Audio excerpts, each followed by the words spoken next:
Dead Shakes, what's up? Ron B, John Babbitt, good morning. There we go.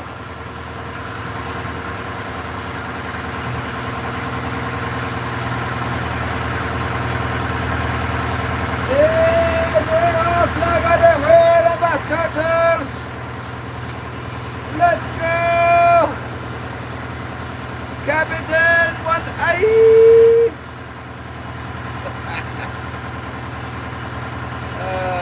Just passing by, okay, live home, go to work. Good day, thank you very much. I'm good. A little bit trepidation about this weather today. Have the federal government given a very strong warning, and the private weather forecast is saying it's going to be really nice. So let's go for it.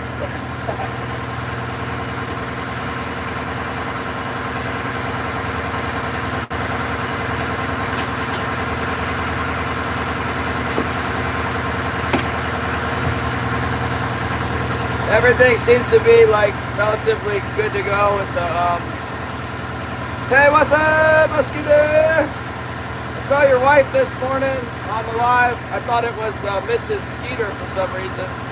I woke up at 4:30 in the morning, tried to go back to sleep. I wasn't having much luck, so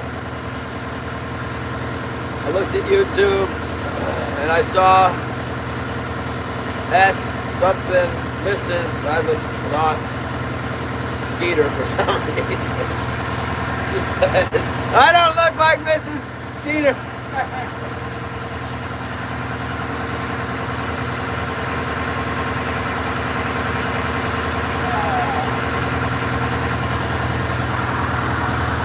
Oh my goodness. Here we go. Yeah, they say really strong wind out of the northeast, northeast. Terrible wind, but I'm not seeing it right here. Here it says 9 miles per hour.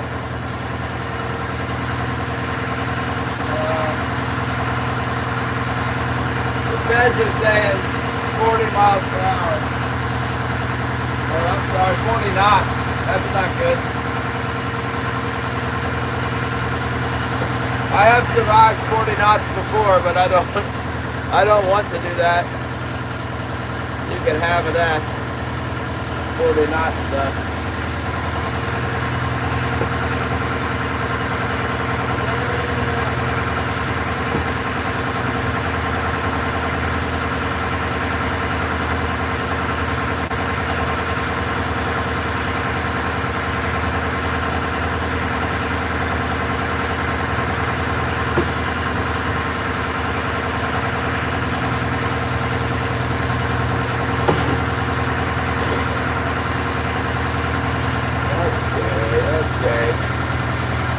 There she is, Mrs. Scooter and Sherbert. Thank you so much.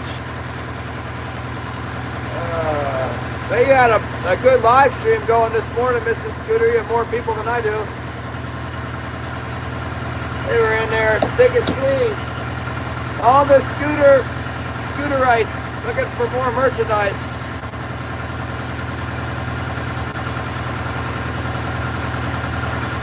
I don't have any merchandise yet, really. I got some t-shirts and stuff, but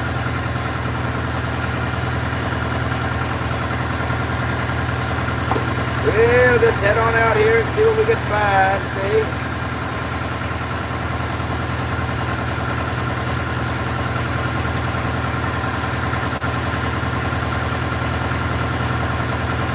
It's much warmer today. I left my fish in the fish hole last night. I packed them all together like sardines in a can, you know, and then I put some snow on top of them to try and insulate them from the cold. But I think it pretty much warmed up all night. It's much warmer today than yesterday.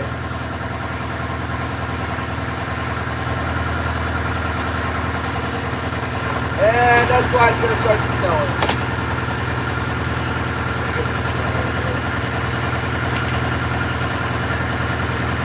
We got snow in the forecast.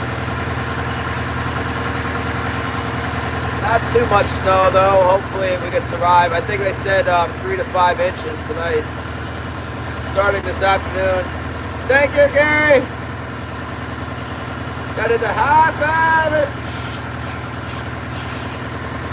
I changed my profile picture.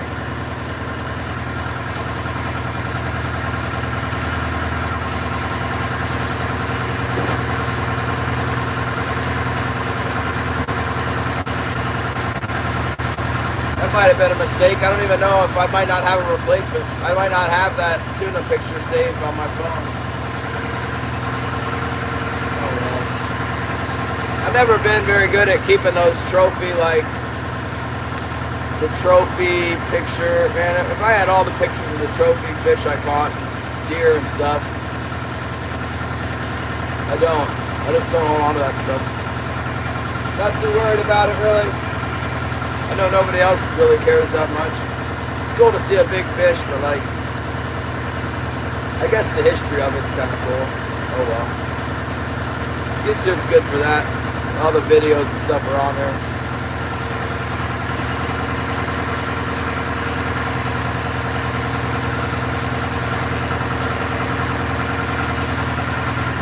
I didn't have any real emergencies that I could see this morning on the boat. I didn't have antifreeze leaking all over the place. I checked the oil. We got a good amount of oil. I wasn't super low on oil.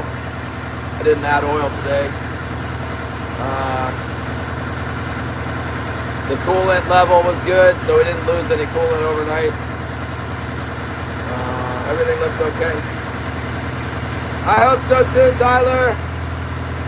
We're headed out. I don't know. They said heavy freezing spray today, but I don't even think it's cold enough for spray to freeze on me right now. It's like 20 degrees. They're just being, I think the feds are just being cautious because of what happened in Massachusetts.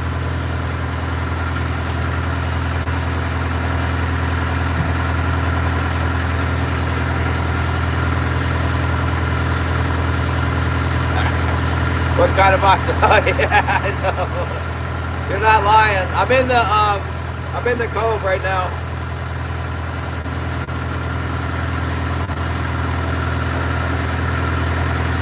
I'm using it. I need it right now. Yeah, I got more than usual in there. What's his name? Patrick sent me 1,000 swivels. I never owned 1,000 swivels before.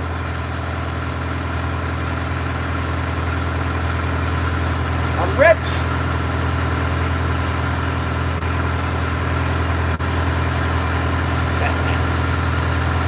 Got our hook. Let's put a little bend on it, huh? Make it a little offset a little bit.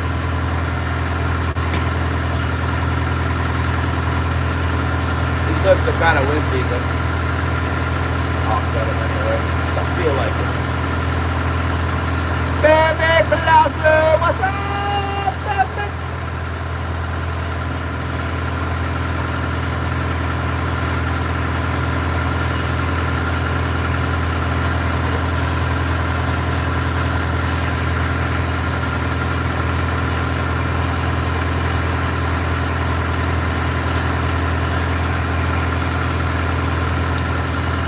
Yeah, I don't know what's up with those broken lines. You guys, you see that yesterday? I had that halibut on there. I wrapped that thing around my arm and I was like pulling on the line to break it. It's pretty strong. Not trying to break, really.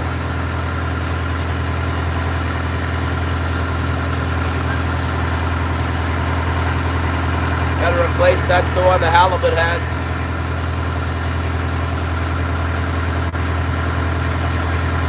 Replace. I got up so early, but I did not come out early. I don't like the weather forecast. Like heavy freezing spray, 40 knot wind. I'm like, maybe I'll just drink coffee for a while. Then when it gets light and you look outside, the trees aren't even, the very tips of the trees are just not even moving at all. I mean, I don't know what they're talking about. 40 knot wind.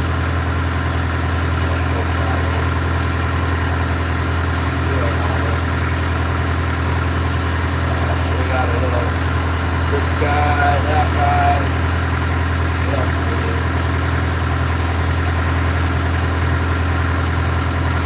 know, it's funny, we go through a time where we don't lose any of these lures, then all of a sudden we lose a bunch at once.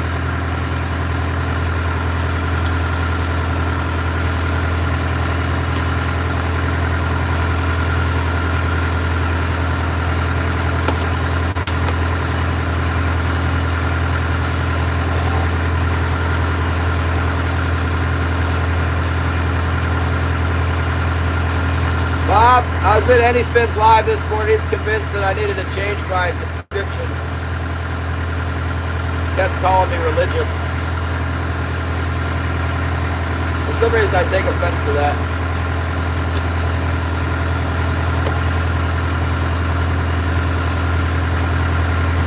You know who was really religious were those scribes and Pharisees, and Jesus wasn't up on them too much.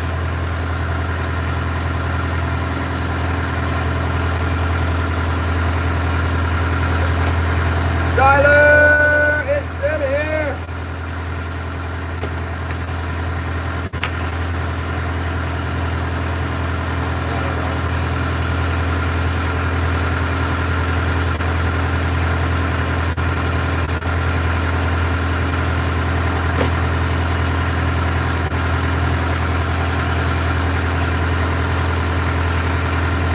Couple spoons and hooches. Yeah, those sea lions, man. Up on all my stuff. How low is it this morning? There's this one rock that sticks up when it's really, really low. If I can't see that rock, then I don't really have to worry about the shallows in here. But after passing over that high spot the other day next to me, I'm not going over that 8 ever again. I know I've thought that before when I passed over that. I've seen the rock on sonar and thought like, whoa, that's really a big rock. But I don't go over that at super low tide. I made a mistake the other night.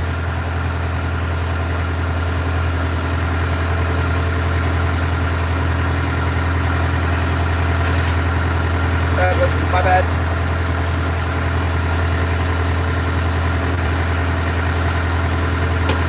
Like, yeah, like close the box. It make you nervous? Boy, if that makes you nervous about my boat, hold on, dear. Hold on, man. You're going to see a lot worse than that. Oh, my goodness. All right, let's try rigging up on these white assassins with a little hook, because that's all I got, little hooks. Little baby hook.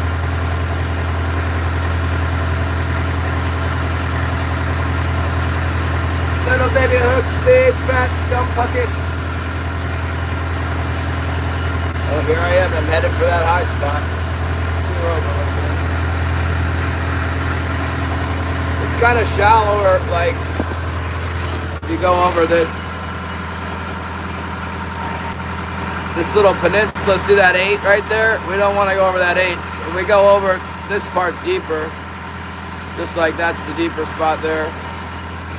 Most people don't come through this way because of that rock. There's a couple rocks there. The one rock is on the chart, and then that 8, the 8 is the rock. I think it's shallower than 8. Saving Grace is here. What's up? Who's on the oil rig? Captain J One Eye. But that will work good. Send that thing down to the North Sea. Oh my goodness!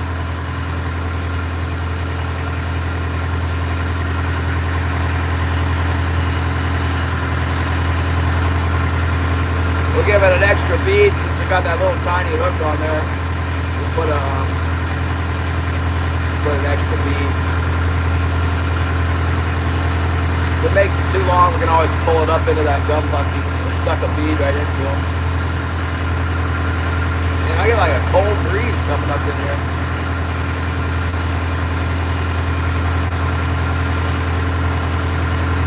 How's it going in the panhandle of Florida today? El Capitan! There you go, it's time thing on there.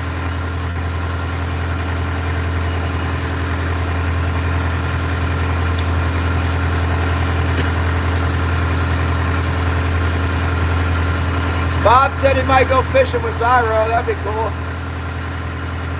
Zyro said he got hit by a Volkswagen Beetle, rear-ended by a bug. I hope he's all right.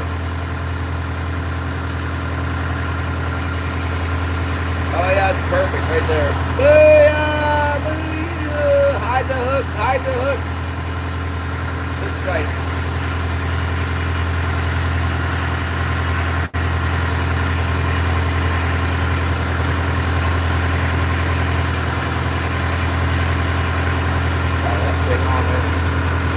Gate Smasher, thank you so much.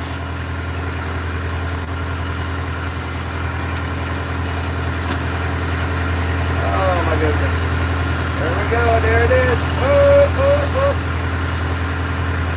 The weather is not looking good tomorrow, you guys. Gotta tell you. I don't think our chances of going out in the ocean are very good tomorrow.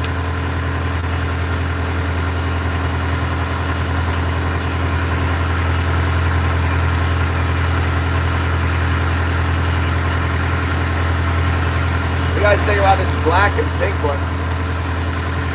We caught one on this the other day.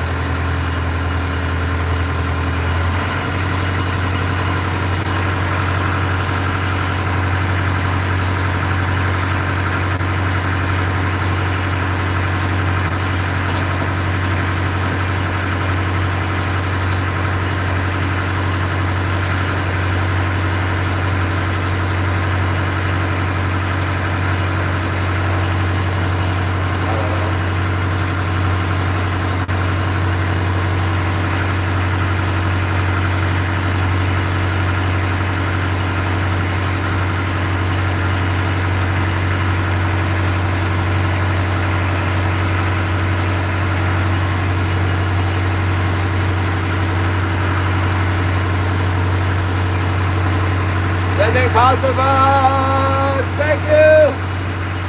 Yeah, sending positive vibes so we don't get heavy freezing spray, 40 knot wind. That's what I'm looking for.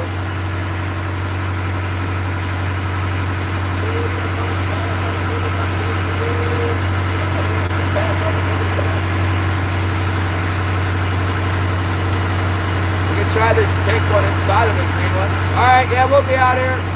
Honeydew, get up dude, get that stuff dude. It's always something.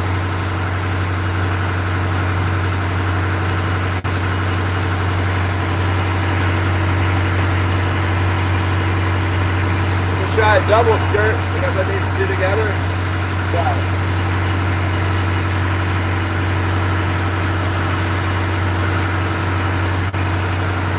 Hopefully it's not too gnarly out here. Looks like there might be a little wind.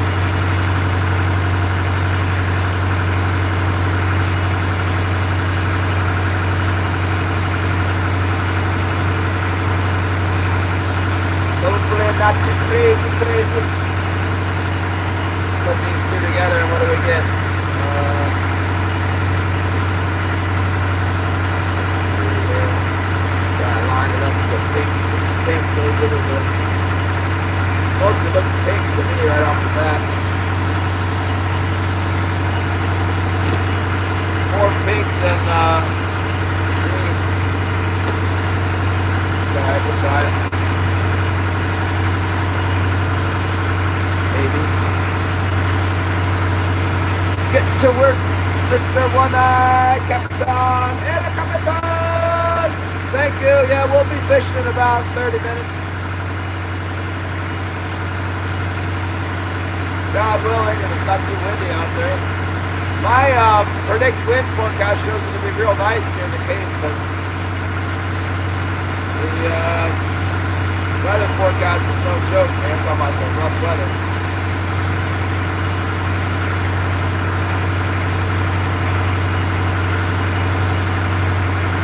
Rough, very rough.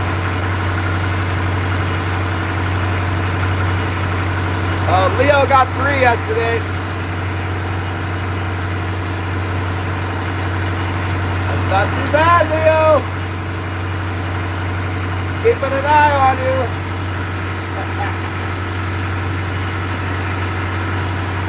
Leo got 3.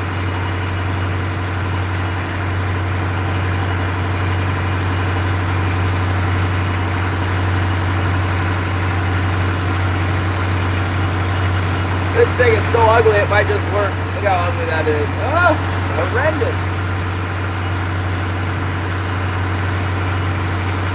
I'm not a fish. Maybe they'll like it. Maybe the fish thing it is be the best thing ever.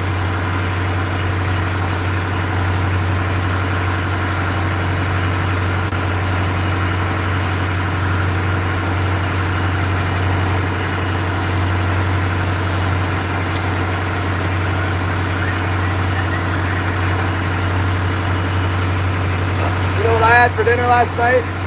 Halibut.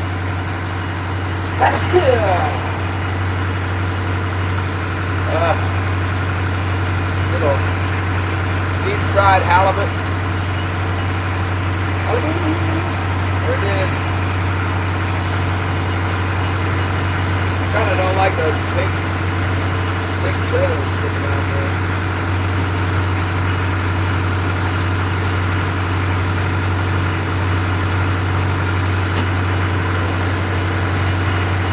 It looks about the same as the other big ones, I guess.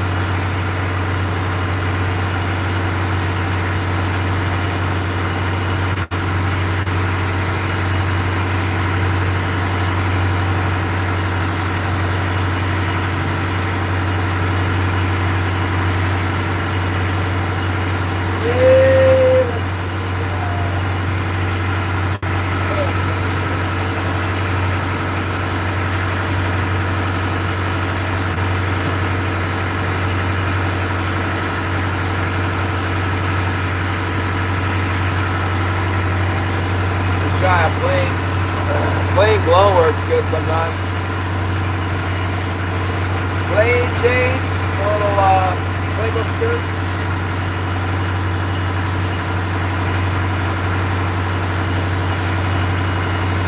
Yeah, we got lots. Gary's fishing. How dare you, Gary? No fishing without me. Bright colors, Gary says. Right. And we got one yesterday on that sand deal. That's not too bright.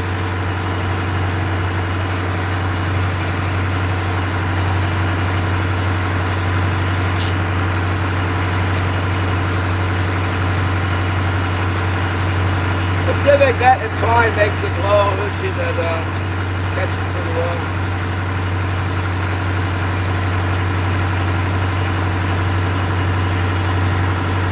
Try this one. This is the what you call it? The Yamashita. Hello, Jay.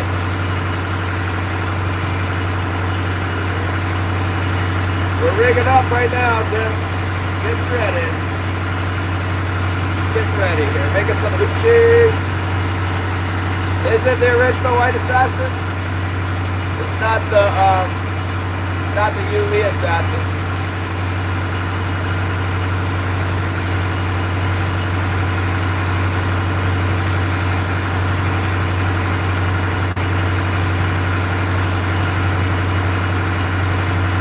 We gotta try that gold gem spoon out. Patrick kept asking about that. I used to use a little gold tonic spoon, but they priced themselves out of my market. They got so crazy with the price on that, I stopped buying them.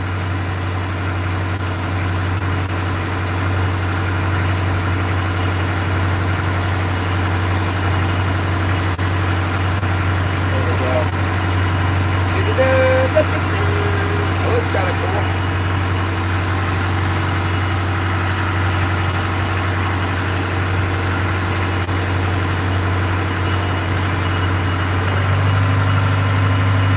Brighter.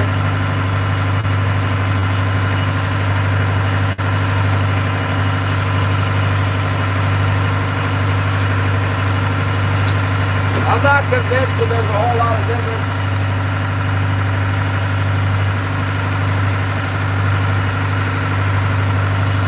I'm not seeing a whole lot of difference. For me, like, it's hard to believe that while this thing's flipping around down underwater, that there's really a whole lot of difference between these two. Is it? You really think so? What's the difference? I mean, this one looks more redhead. This one doesn't have the red head. But I think that essentially they're the same thing.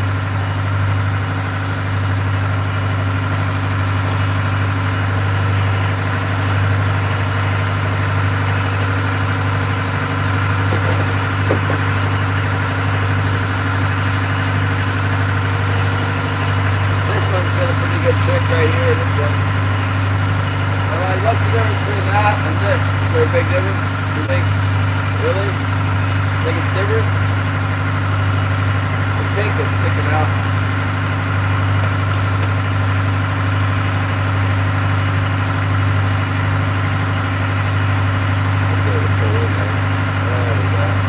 It's got 4 eyes now.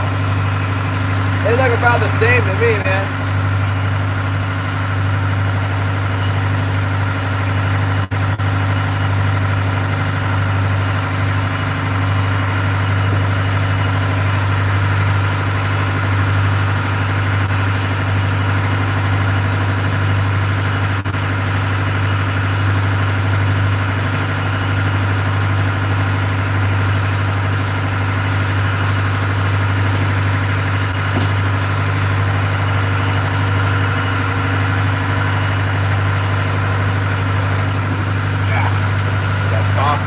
Nice out right now. Real nice out here. Thanks for coming, everyone. We're headed out. Smooth sailing so far.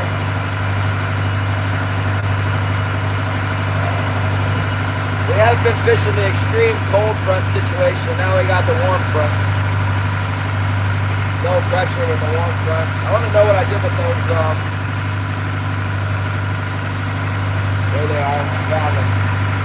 The gold gem. I see it. Yeah, you can tell the difference. I've tried running those pink lures straight up. I thought they'd be great. Back east, I always use the pink. I use a pink marabou jig for the stock trout, and I use pink islander, pink and white islander for the tuna. But I've never had much luck with the king salmon on straight pink. The coho salmon I've done really good with them.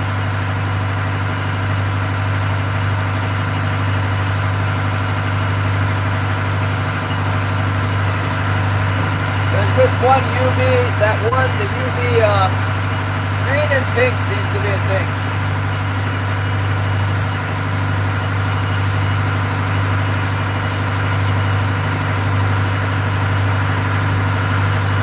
This one here is a named lure. That's the mentor. It's called mentor. Pink and green. Sometimes that goes off.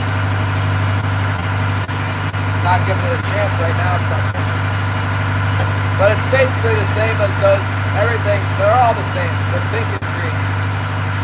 I think at 3 knots with that thing flipping all over the place, it looks the same. Got white, green, pink and green. Black and white, you know, blue, purple, but between the fine, like, I don't know how much difference it makes, but I don't know how much difference any of it makes, so it's true. Northern fishing and outdoors in the house! What's up? So far, so good. Kind of a little bit of a weather forecast they gave us. I drained a bunch of water out of the starboard fish hole because the boat was listed to the starboard because of the fuel outtake on this side. I took a little bit too much out. But I looked down at my fuel tank with a flashlight. It looks like I used about half the fuel, unfortunately. I think we use about 10 gallons a day. That really adds up.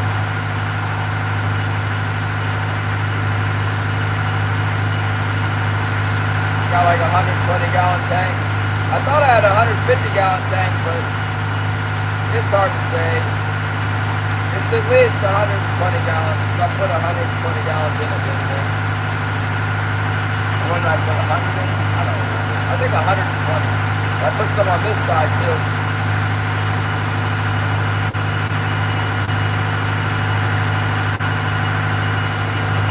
Sex, good morning. We're headed out. So far, so good. Tomorrow looks like it might be too windy to me. Predict wind is showing the be not as good tomorrow. And it'll probably be stormy with the snow flying everywhere. Might get snowed in and stuff. It's like so much warmer right now than it has been.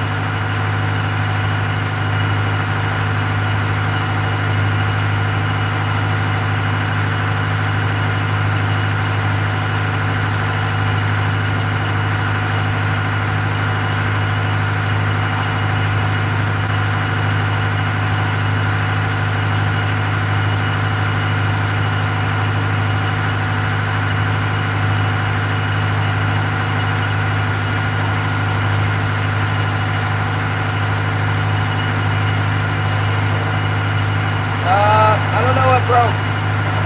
Yeah, I think this morning nothing was broken. I fixed the bilge pump this morning. My wash down, my bilge pump was out. The one I melted the hose. I didn't fix the hose, but the wires were pulled off. I fixed the wires. That's how I drained that fish hole.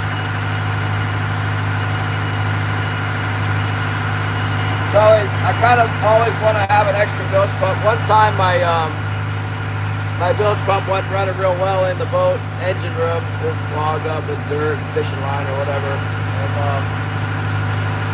I was out. I don't have a high water alarm right now, but I had a high water alarm on the Sherry Lynn, and the high water alarm started going off. I was in the troll pit. The alarm started going off. I went up, looked in the engine room, and it was like half full of water. That's bad. Real bad. And I'm like, oh my gosh. I turned on the bilge pump and it was clogged. So I always keep a bilge pump, spare bilge pump on my back deck for draining the fish holes and stuff. And I put that in the engine room, and it had just enough hose to reach outside of the cabin. And it had just enough volume to drain the flood. And yeah, it was a fitting that broke off the engine on the, I don't know, the oil cooler or something. Electrolysis ate up the metal and it just fell off of there. And so as the raw water impeller was pumping, it was pumping out seawater into the engine room. I'll tell you what, all that stuff, if you haven't experienced it, man, you wouldn't know that it was going to happen. But pretty much everything that could go wrong, given enough time, gonna go wrong. You gotta learn the hard way. If you don't have someone on board that knows everything and is doing stuff, then you're gonna learn the hard way. That's how I learned. That Yanmar engine to have any zincs, you look it up all you want online. There's no zincs on that engine. They say like the metals they use, you don't need the zincs, and that seems to be true up until you get about like 40,000 hours on them, and then stuff starts falling apart like that. Yeah, I got a couple spare pumps in here. I got right now my stern pump's not running. Need to fix that. Maybe I'll fix that on. I think that's just wiring. Maybe tomorrow we can fix that. Look at a few things to help. I have a spare. You know, I usually keep two pumps running in the engine room, but I had a bonding wire got wrapped up in my prop shaft, which can be critically terminal failure, but that wasn't terminal, but it did wrap up my one of my bilge pumps, and it tore the wire right out of the housing of the pump. So I have another pump, a whole nother big bilge pump. I need to put that in there. But right now I got one pump in the engine room. It pumps okay. And then I got one on a one on a cord that can kind of go wherever, and it pumps well, but now the hose is short on it.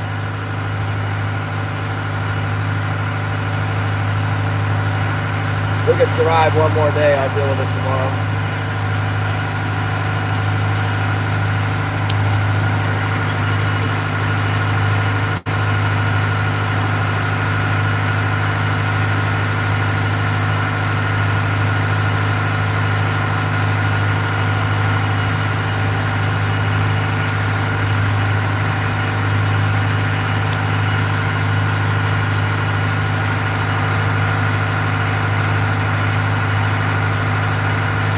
Kind of crazy that nobody else will fish. I mean, I understand today the forecast isn't that great. In fact, if you listen to the federal government, it'd be crazy to come out here. Absolutely insane. I'm going though. I'm going for it. I can see the area of concern up there. I'm seeing it. No wind coming down the bay yet. No, not even any waves coming down the bay yet. I bet there will be though by the end of the day. I don't know. Maybe it won't happen. I hope not.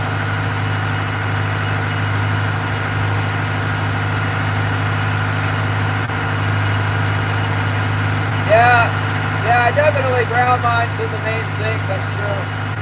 My engine is for sure grounded 9 ways to Sunday to the main sinks. But like I have a separate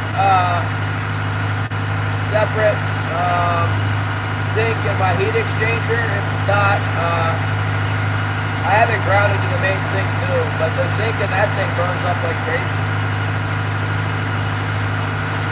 I was thinking about trying to get the heat exchanger off that other engine. It's got a heat exchanger on it.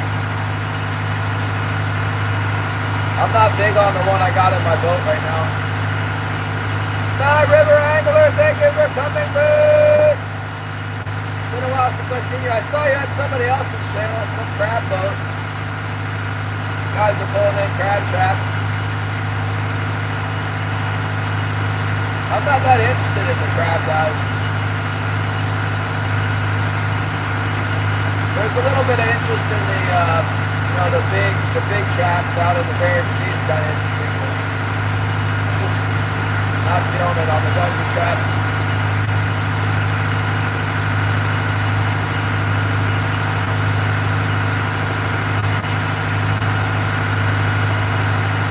Yeah, so far so good. I haven't put my stabilizers out yet. It's a good sign. Getting close to the finger bar now. Seems like the seas are pretty flat. Sometimes it can get critical wind, and it's just the wind chop that gets you out here. There's no swell up right now because everything's been blowing out of the north, and we're up near the beach, relatively speaking. When the wind comes out of the west, or the southwest, or the south, or the southeast, and it fetches across the ocean, it makes a big swell. When it's blowing north, it doesn't have a big ground swell, but it can get serious with the wind, and the wind shock comes up right away.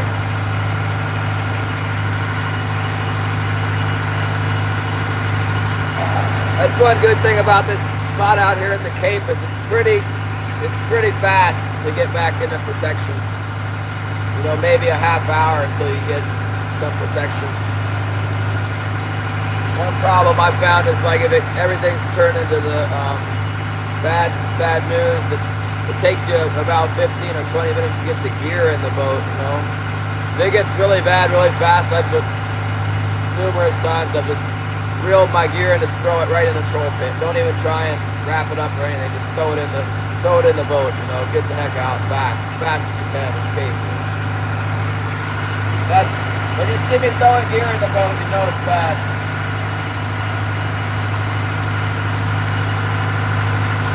You have to put a new leader on everything when you do that.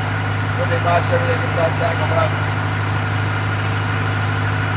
But it saves about 5 or 10 minutes wrapping it up. You just reel it in, throw it in the boat as fast as you can. Faster than putting it in that box.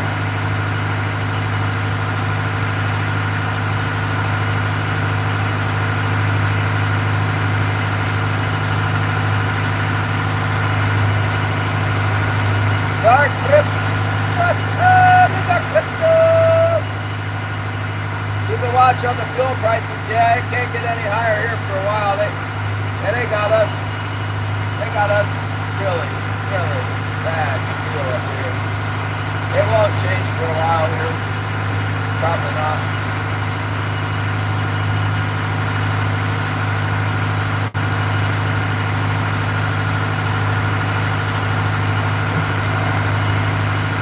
We get paid back to some extent. I don't know what the government's doing here. Everything's so expensive, and it's really more expensive for the government to operate too. Like, they're taking all of our PFD money that's supposed to be for the residents that live here. We had a deal with the government that, you know, when they mined all the oil, drained all the oil out of the ground, they were going to give us a dividend for the residents. And like, I don't know, it was like 10 years ago or something, the government gave themselves permission to spend the money on their own spending instead of giving checks to the residents. And ever since then, they've just spent more and more money. And now it's like they're just operating the entire budget off of the oil revenue. So, yeah. Anyway, my point is, if oil prices go up, they give us a little bit more money for the PFD. But they don't spend it all. So right now, it looks like they're spending it all. We're talking about instituting a flat tax on people here. That won't be real popular. I saw something about a $50 income tax, just a flat tax.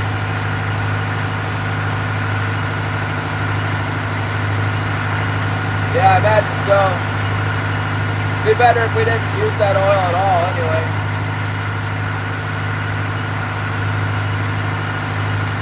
Oh my goodness! Thank you, Sny River. Hooking it up with the orange super chip of destiny. Da-da-da. That's at least like $20 something US dollars. I don't know where the Canadians are. You have located yourself on a map to be the Canadian.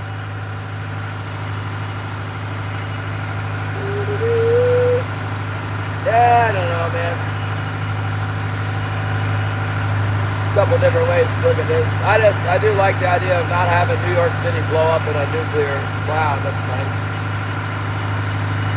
I don't trust the Iranians. Don't trust them.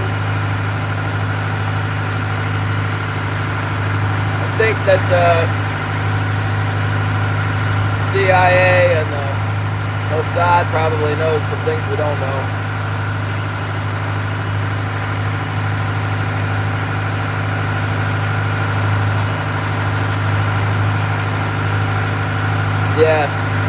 Yes, the government takes the Social Security, they take everything they can get their hands on.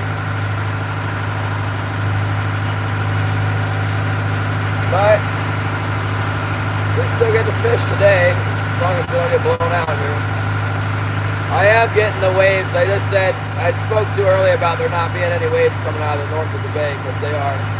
There's kind of a groundswell coming from that fjord up there. That's where the wind, that's where they talk about 40-knot winds. There's 40-knot winds up in that fjord right now. And it's like, that's that leaf blower effect I was telling you about. You know what's funny is they don't show that on Predict Wind. That's a fail. I know it's happening because the waves are here.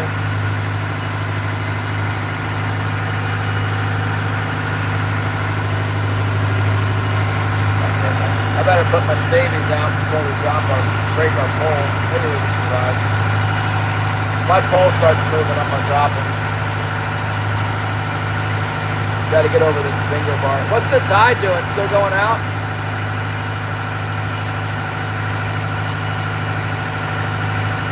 Oh, goodness. BK is live. Scale of Bones is live.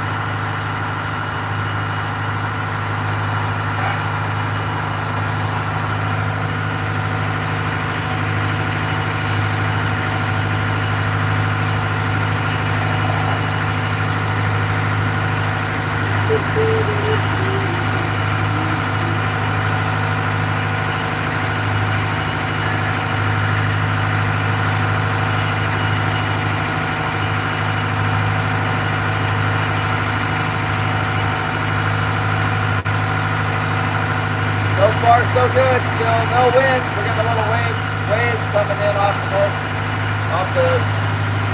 coming down the bay. The waves are coming down the bay from the fjord, I think. No wind so far. I really don't think it's cold enough for freezing spray right now. Maybe we'll find out. I hope not. Let's see, what's the tide gonna do? It's gonna be coming in all day, right? Coming in until like middle of the day. So they say sometimes if it's a north wind, you know, the bay is oriented from sort of southeast to northwest. When the wind blows north, sometimes it helps that wind come around the corner out of the fjord and start getting some wind. The incoming tide, with the water moving up, it kind of can block the flow. Oh my goodness. Oh my goodness, we got the first stages in. Rocking and rolling. Let me put the stabilizers in here.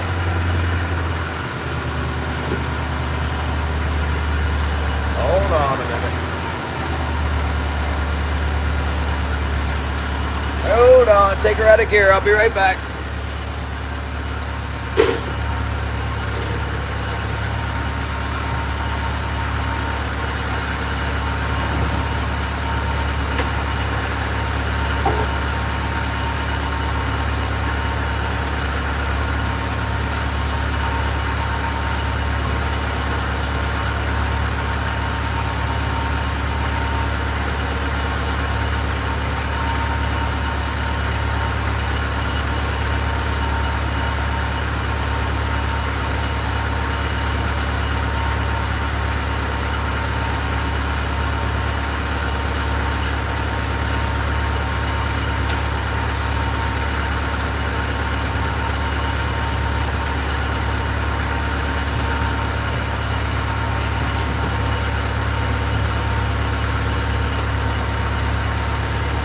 That should keep the trolling poles from folding up.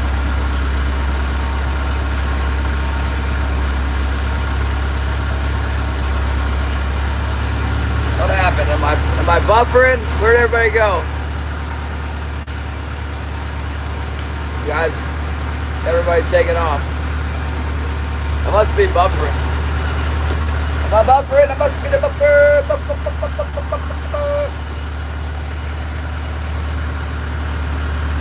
Either I'm buffering or the Iran war is really unpopular on YouTube. What are you gonna do?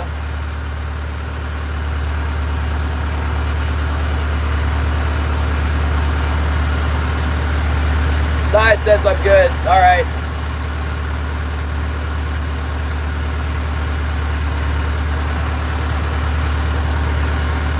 Nobody wants to pay more oil prices, but they don't care if the terrorists have nuclear weapons. Alright.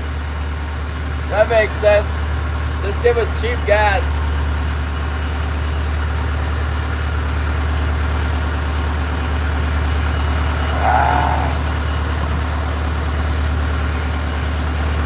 There's Eugene.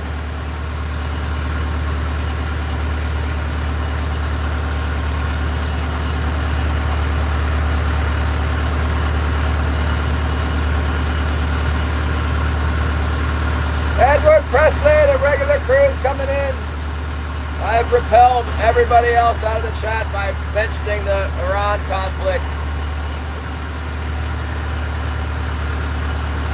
They're all gone now.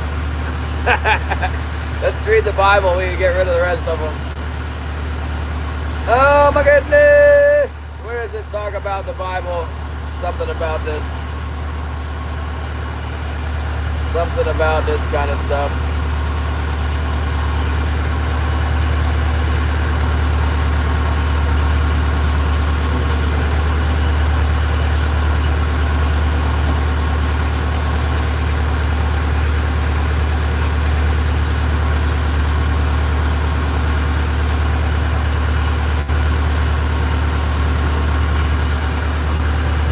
Rothschild's propaganda written by them. Who the heck is Rothschild? Some rich guy, right?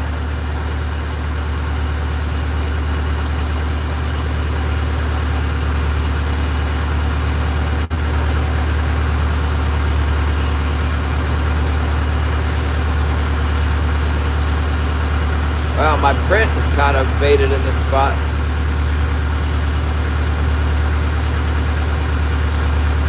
Deuteronomy chapter 1 verse 5. On this side of the Jordan in the land of Moab, Moses began to explain this law, saying, the Lord our God spoke to us in Horeb, saying, you have dwelt long enough in this mountain. Turn and take your journey and go to the mountains of the Amorites, to all the neighboring places in the plain, and the mountains and the lowlands, in the south and on the seacoast, to the land of the Canaanites, and to Lebanon, as far as the great river, the river Euphrates. See, I have set this land before you. Go in and possess the land which the Lord swore to your fathers, to Abraham, Isaac, and Jacob, to give to them and to their descendants after them. Amen. That's all you need to know about the Middle East. Maybe not all of it, but it's irrelevant. Erased all our real history. I got the real history right there, man. It's all good.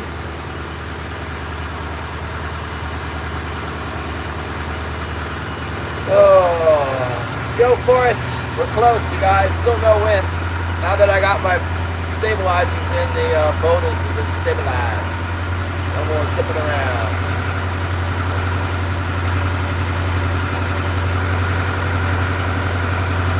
Maybe my AI algorithm of YouTube is all messed up now because I changed my description. Bob said I needed to change my description.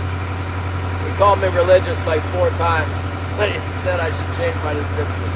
Hey buddy, how you doing? I'd like to get my Bible with you. Yeah, I do. Learn to get pretty close to the Bible when you come out here and this wind kicks up. I'll tell you what. That's the truth.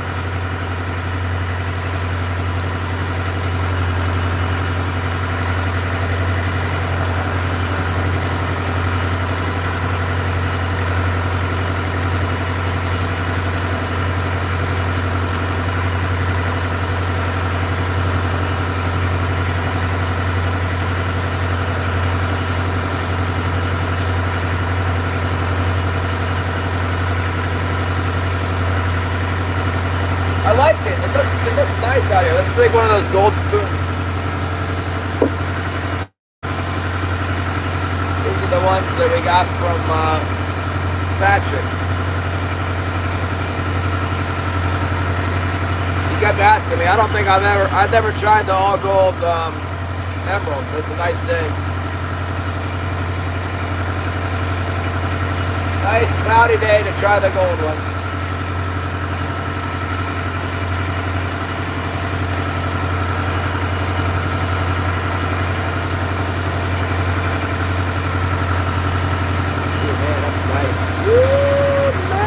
I wonder how much the price went up on these things with the gold price going up so crazy. It'll be unaffordable pretty soon. Already unaffordable.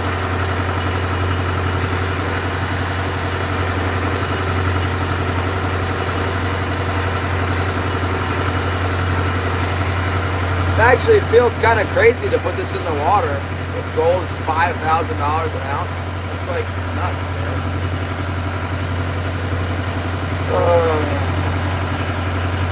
Well, it'd be nice if the king price would come up to match that, so it rationalized throwing this thing out in the ocean.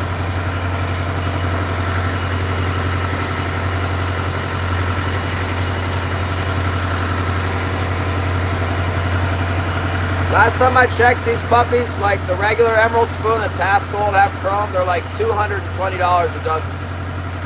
No wonder they call them gems, huh? $220 a dozen for this stuff. Isn't that crazy?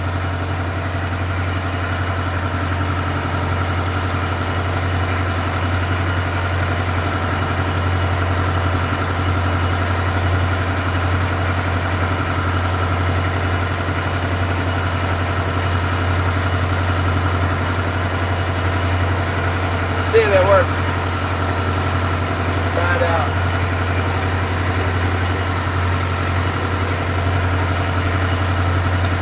feeling it'll work fine.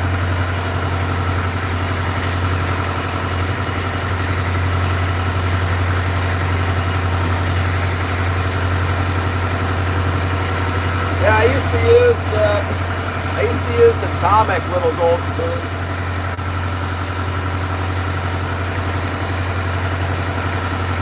But I stopped buying them because a long time ago I stopped buying them because they just got too much. They're like, I don't even remember, something I didn't want to pay.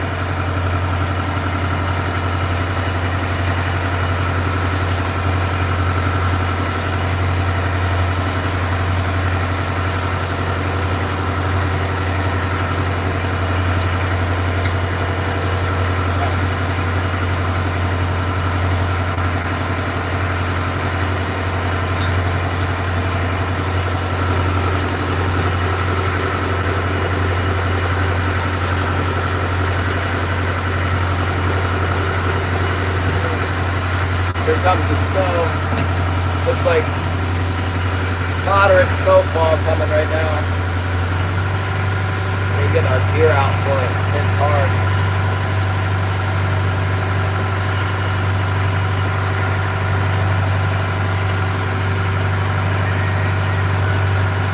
I gotta be reaching out my window, washing the snow off the windshield with my broom.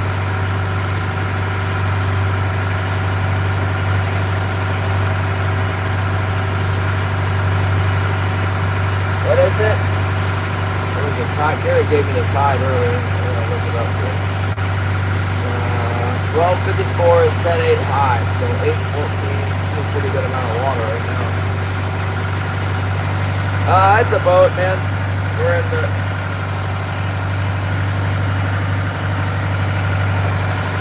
32-foot boat.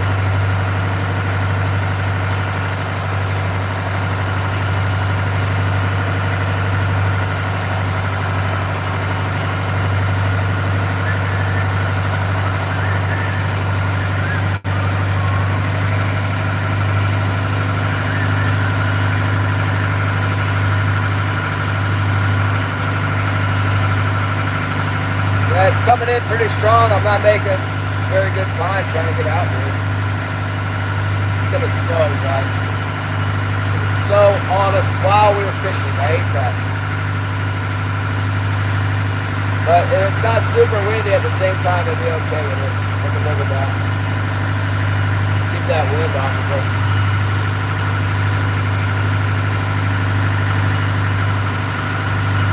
And the freezing spray too. You can have that. 9:14 in Birmingham, Washington, or Bremerton. Bremerton. Never heard of it. Must be out in the bushes. Good morning, Thomas Galabino! White King is eminent.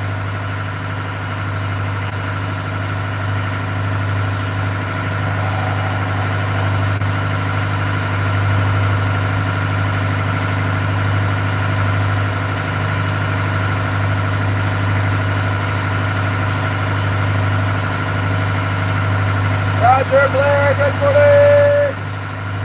Thanks for coming. We're getting close. I'll probably put my gear down on the north end of the gut today. I think we can sneak by with 70 feet out.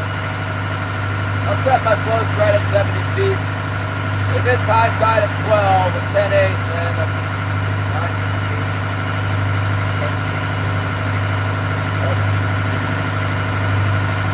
12:54. Oh. No, it's probably pretty low right now. I can't. Maybe I'll set my floats to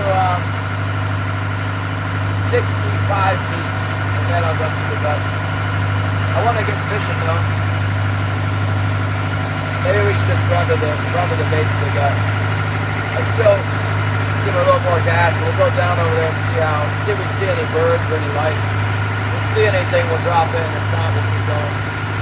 There's like a knot and a half of current at least coming up here. So usually I like to get out of the gut if it's going to be that much current. The gut doesn't fish very well. Too much current. It really comes flowing through that spot. So we learned something with Leo catching those three fish. We learned that it's possible to catch three fish doing what he was doing. We're watching. We see you, Leo. And he even told us where we caught one of them. He said where we were fishing. But we'll take that with a grain of salt. Yeah.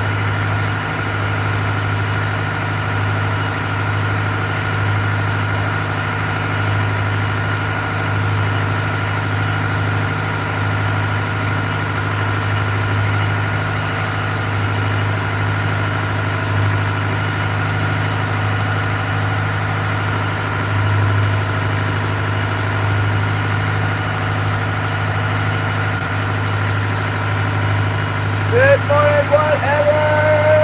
It's going all right. It's not windy. I like that. Not yet. Nice so far. A little bit of a swell coming out of the north from where it is windy. It's much warmer. It's starting to snow. It's probably going to snow all day. It's like so cold here. It should be almost 40 degrees, and it's been like single digits. And now today I think we're around like 25. Which is about 20 degrees warmer than it has been earlier in the week, last week. It's good. Warm is good. We want warm, we want spring. We want the spring.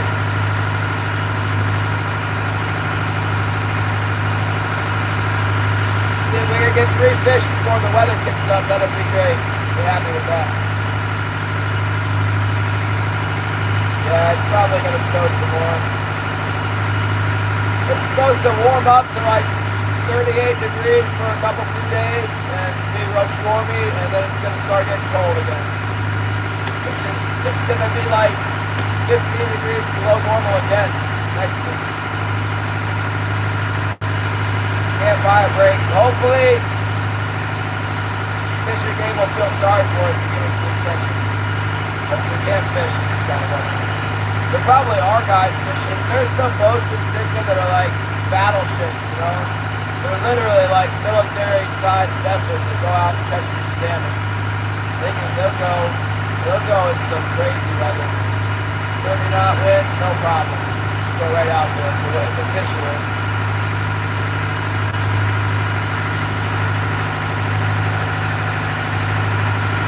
Terry, did you catch a bass yet? I'm about to start getting under case like Zyro. Patrick! Oh, the Patrick! Oh, my goodness!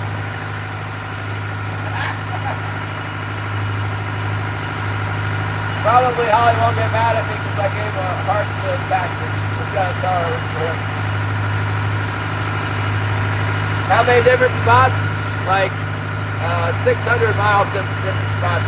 In the wintertime, it's basically like, I'd say inside the pass. And then there's the other side of that. This is like around the harbor. And there's the north end. And there's Jack Ellis Island, Knight Island, Humpy Creek, Redfield. I don't hardly ever fish Log Dump, but it's another spot. The Pinnacles, Manby, the Cape, and then like the middle of the bar, Cape and, we just say Cape and Manby. Cape on the east side of the bar, Manby on the west side. Friedman Adventures just had an update. It said bluefin tuna caught in Monterey, California. On a second live this morning. You got one? Oh my goodness! Go slow down. Yeah, I could. I don't think I'm gonna go out tomorrow. I might fish around the harbor tomorrow. Guys have got a few in there on the harbor side of the you know, cove drag or whatever, the all-weather fishing zone. Must have been a bluegill. What? You got a bass or not? Terry. Terry said, got snapped off. You got snapped off? That was an alligator. That was the alligator. The gator got you. Man, the current's smoking in here. Terrible bad current. Right about the time we want to go back, that's when the tide will turn around and fight us all the way back. Barely a ripple out here. Snagging it. Snagged the alligator. Here, Coops. What's up? Welcome back.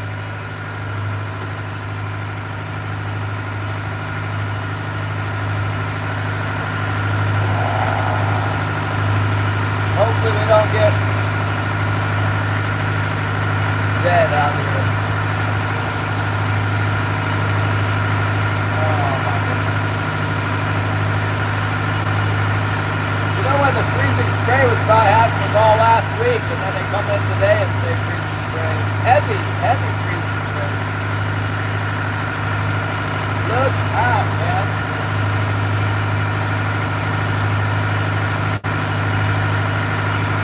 Not even this regular freezing spray, but like heavy freezing spray. That tide is roaring in here. If there was any north wind right now, it would be ferocious. Praise God, it's not blowing north right now, like it's supposed to be.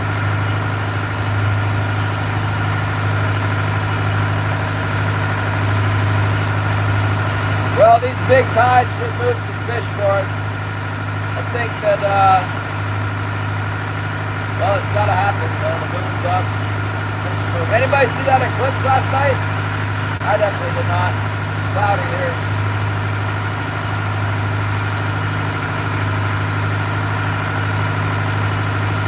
Well, that's what we got. Heavy freezing spray right now. That's the forecast for Yakutat Bay. That's where I'm fishing.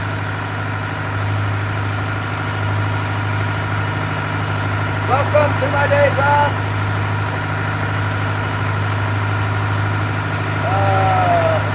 What do they say?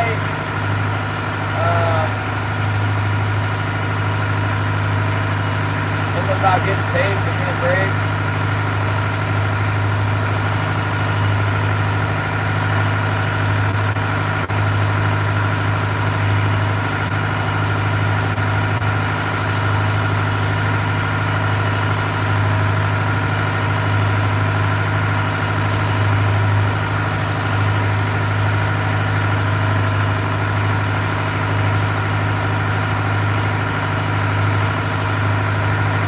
It's cold enough to freeze on my boat right now. It's not, it seems like it's right around freezing. Like the snow and stuff on my boat is not dripping, but it just doesn't seem very cold to me. It's definitely not cold compared to what it was. It's practically a tropical heat wave.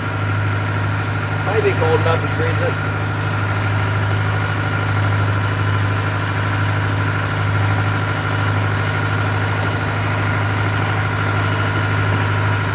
Tide is, yeah, I got full throttle. I'm only making 4.4 knots, 4.3, 4.1, 4.7. Yeah, about 4.5 knots. It's a knot and a half current. It's about as strong as it gets around here. I'm in the gut though. Once I get out of the gut, out there where we've been fishing, it should be okay. We're gonna fish no matter what. Get out there to the home depot. Home depot.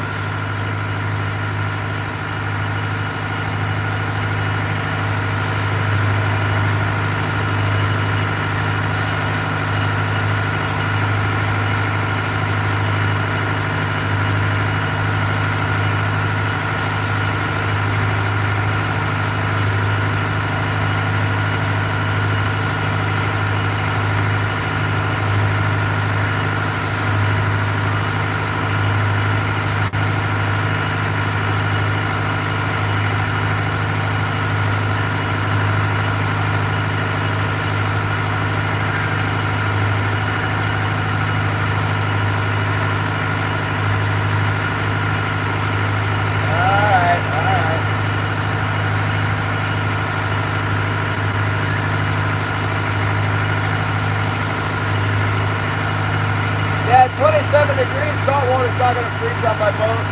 We're good to go. It's making me nervous with the, if the temperature's like 20 degrees or 18 degrees and it starts blowing, I'm going to get wet out here. I don't want it to freeze my boat.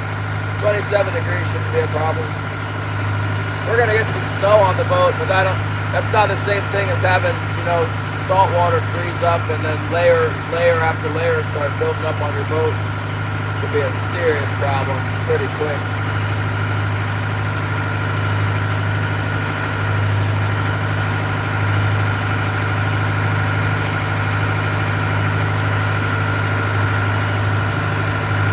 Just a little bit further and we'll be, once we get halfway down the gut, I'll build the gear out. We're right at the top of it right now. We're already in it a little bit. Got a pretty good amount of depth here actually. 70 feet even. That's what I need, 70 feet to put my floats down where I want them.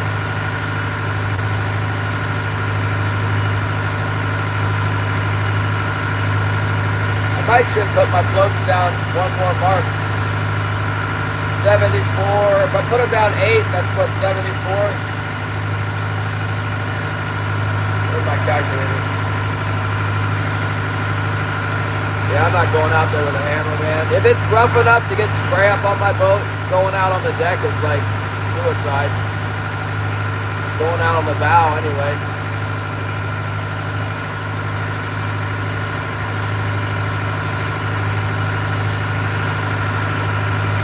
Just run for it. Like I said, even in the worst weather, I'm no more than an hour to get in protection. I don't think it would freeze up on me too bad in an hour. It might, I don't know, it depends how bad it is, how fast it's freezing. It ain't gonna happen I don't think it's gonna happen at 27 degrees. The feds are just being super cautious because we lost 2 boats this year in Massachusetts. There must be some good money out there for those guys to be out there. Either that or they're just starving like we are here.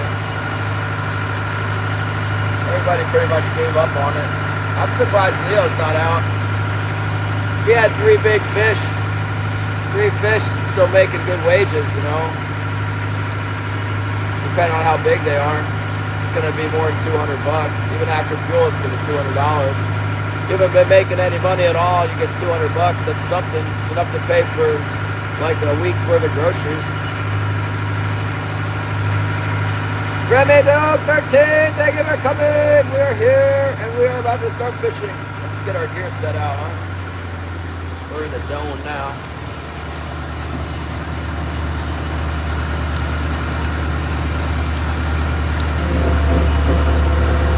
Yeah, let's go on out there. I'll set you guys on the back deck. We'll get some hooks. Get the hook. Down.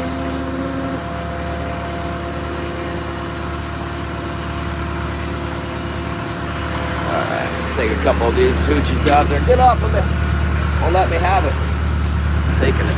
Tell me what I can have. Get this stuff set. Get everything picked up off the deck before the snow hits. I see a pair of crimpers. I don't want to lose those. Okay. Yeah. Oh yeah. Okay. Here we go.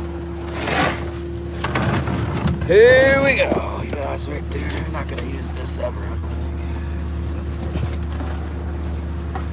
What do we got here? We got this guy, that. No, this hasn't really been working for me that well. I can't remember.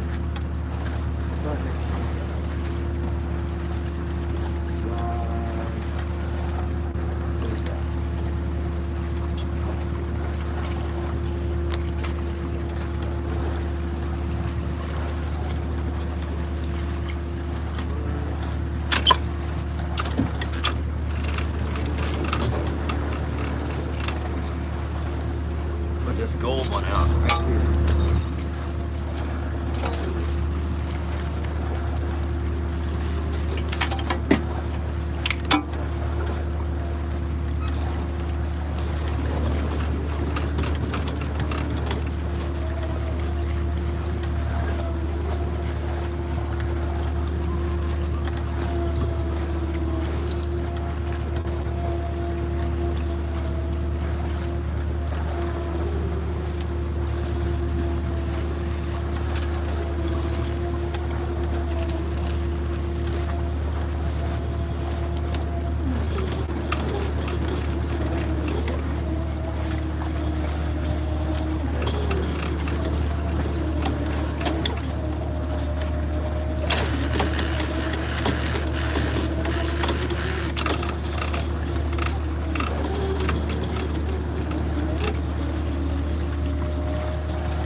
got a feeling that one's gonna catch today. It hasn't been catching, but today's the day.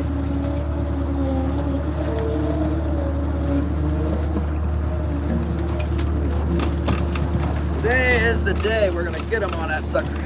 Get him. Where's my scent?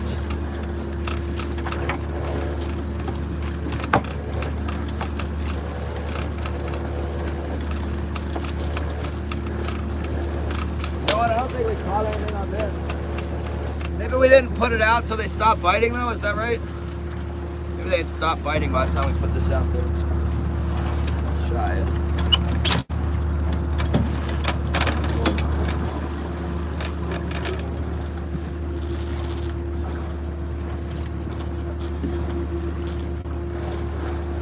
I need to get a herring. Let me go grab a herring real quick.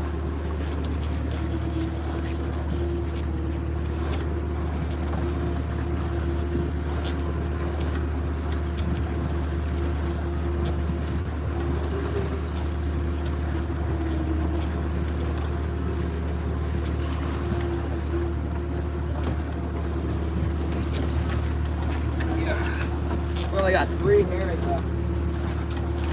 3. Only 3 herring.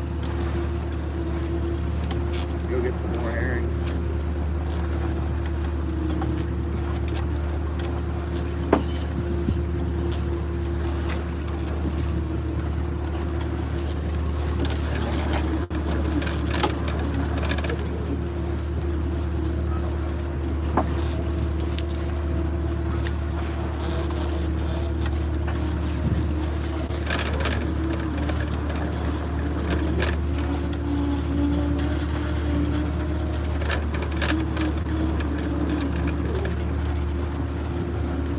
I don't know why this isn't working. You'd think that would work, but I haven't caught anything with that. Let's try this glow one on there. 4th spot.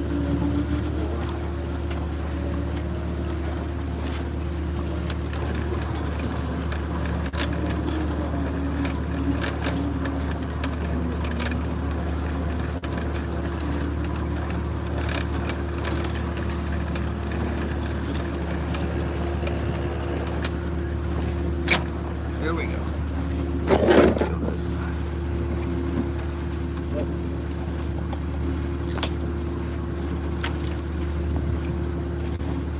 This one's the baby slayer right here. We're gonna catch so many baby salmon with this thing.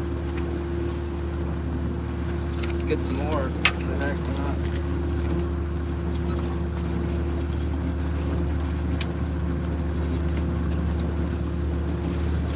Some of this juice on it.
Other float is in the fish box here.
don't think we got anything yet.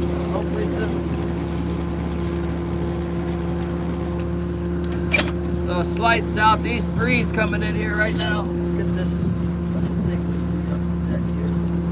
Some pliers. Cut knife, we'll find that later. Alright. Don't lose pliers. These crimping pliers are like $100 here. Bag on tools are expensive, you guys. These things. Don't want those to go overboard on accident or on purpose. Don't throw them over.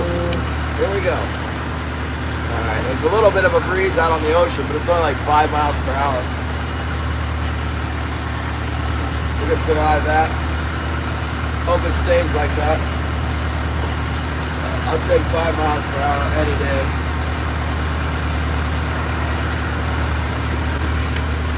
Alright, here we go.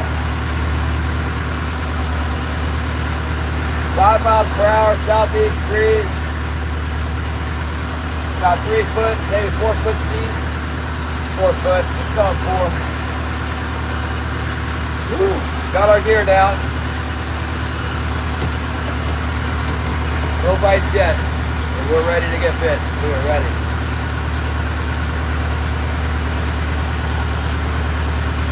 Don't see any birds, whales, nothing. Nothing on sonar yet. And you're here. Woo-wee. Woo. Man, got that greasy old sardine smelly jelly. They sure don't seem to mind biting onto that though, these king salmon. I've been getting a lot of bites. I mean, pretty much all our hooches are loaded down with that stuff. Seems to be fine. It doesn't seem to be scaring them away.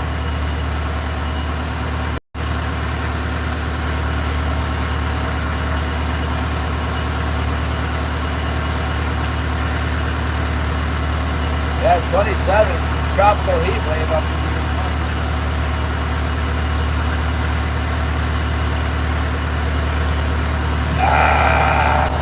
Where's Zyro? We run Zyro off. Molly said I was being mean to Zyro yesterday. I was just pulling his leg. Come on, Zyro, get back in here. He was probably aghast at all the horrible things we were saying about him, and that's why he slammed on his brakes, and then that beetle just bam right into the rear end. Where's Zyro?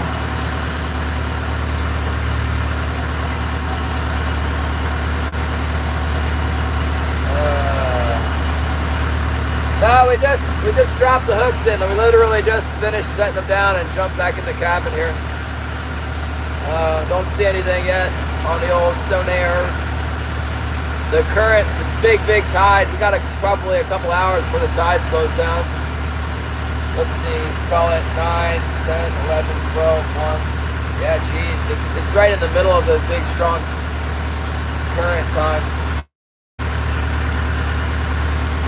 Yesterday we got a bite pretty quickly. I see a little blue thing on the bottom right here. Maybe they'll be biting today, and it's just gonna get ready to just come rearing up off the bottom and attack my hooks.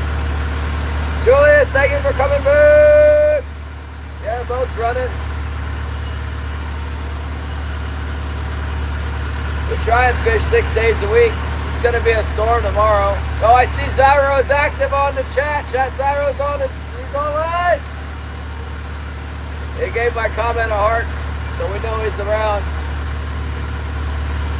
Probably be in here in a minute.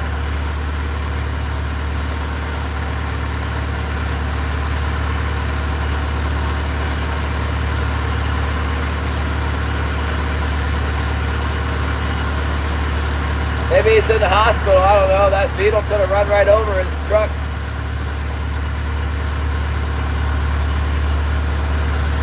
Scroll up for the prediction. Let's see. You know we're probably not going to be able to fish for 6 today. Oh my goodness! I'm hoping for 3. I'll be happy with 3 and then go in before the heavy freezing spray attacks us.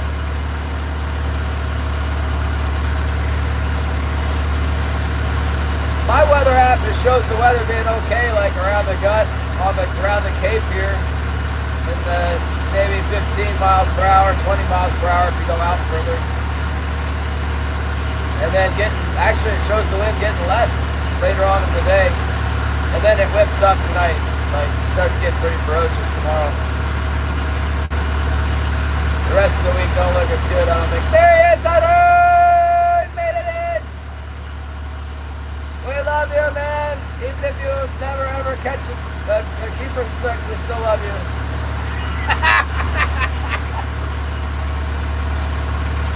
Tonight's the night, Tyro!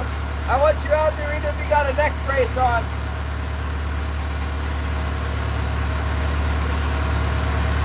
I suspect the tide's at about 1.5 knots. Oh my goodness. I don't know, man. These fish have been like, I'm trolling around out here and all of a sudden we get some, and then the rest of the day we're just driving around like dummies. Hopefully we get some sooner than later. No, it's the screen protector's broken. I got a new phone and I'm waiting for my whatchamacallit, my case. I got like a military bulletproof case coming. I accidentally shot this phone out of the shooting range. So I got a bulletproof case. Yeah, I don't figure this phone is gonna last for very much longer.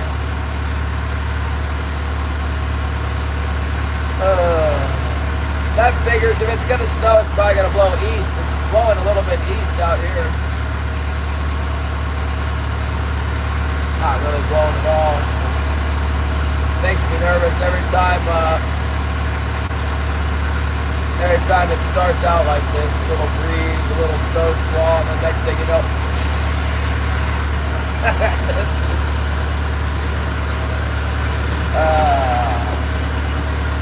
are you going fishing tonight, Tyro? How about tomorrow? Tomorrow I'm not working, so I can watch all day. Let's go snook fishing! Heck yeah, 5-inch paddle tail. Up your leader, man. You hook the big one, you hook on the big snook, and it got away. Yeah, and I think I fixed the exhaust. It might spring a leak later, but for now, all I smell is that smelly jelly, and my eyes don't burn at all, and my doors are cracked. There's always circulation in here.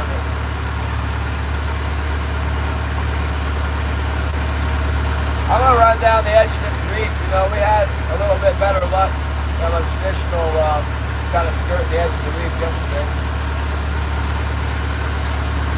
Get a little closer to it. On Monday last week we did, not this Monday, but the Monday before, we did really good out in the deep.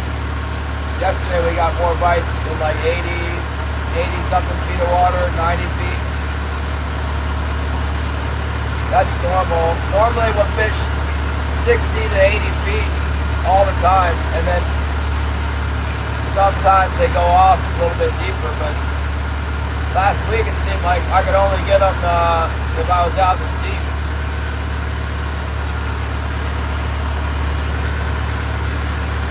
I gotta put some pipes on my truck, then I can head out, heater core tubes. Heater core on your truck? You don't need a heater in Florida, what are you talking about?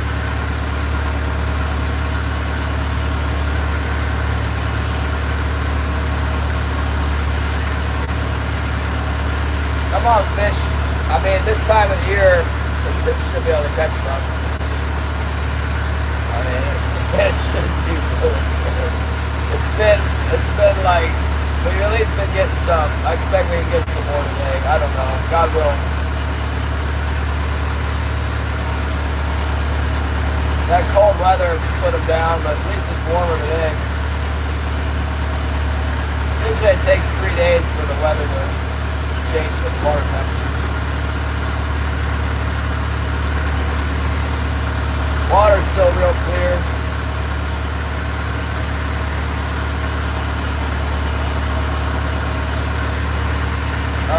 circulates the coolant. I gotcha. Alright, yeah, Cooper, we'll be here all day until the wind blows us in.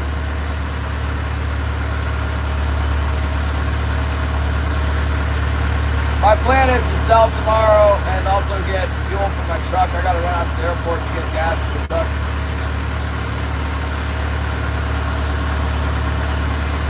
Should fill a 55-gallon drum. I got a drum in my yard. Take it to get some bulk fuel for my truck.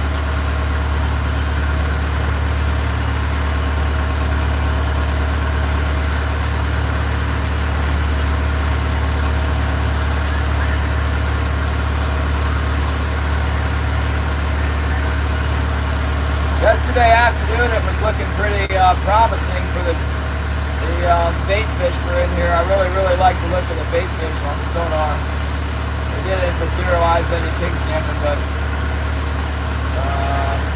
yeah, I think hopefully it's in here again. King salmon showed up. My best one day catch. Yeah, I don't want to say, it's not that many. I did pretty good last July. I don't know how you can find that. I guess maybe it's a big video. It's a big live stream. And it's saved. I guess it's saved to my videos. Maybe you can look it up by date. It's a members only video. I caught quite a few of them live on July 4th last year. Mostly towards the end of the live.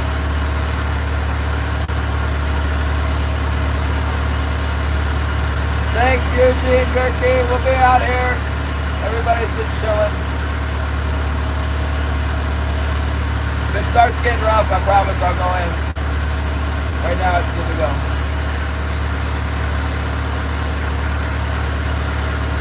Here, kids. Haven't really seen much on sonar yet. A couple of rockfish looking bugs. A couple little dinky things on the bottom. Nothing major yet. A lot of times in the spring, they don't start until like 10 o'clock in the morning. It's really weird. You might get one or two like right away, but the schools of fish don't start biting normally until around 10. That's what I've noticed. Unlike the very best of the days, you might come out and be biting right away, right after gate.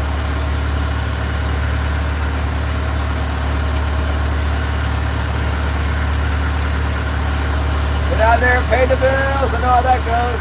G-Man fishing, what's up?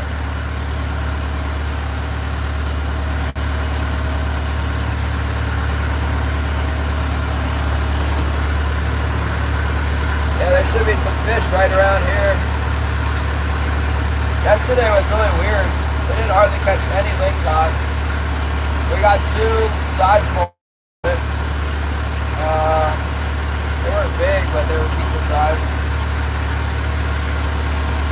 A few of these brown rockfish with the yellow fins. I guess those were the yellow fin rockfish. I don't know. There's a bunch of different kinds of rockfish. It's starting to snow. There's like barely flurry of the snow. Outdoors with Big Matt. What's up? You got a heck of a beard, Matt. It's impressive. I can't grow a beard like that.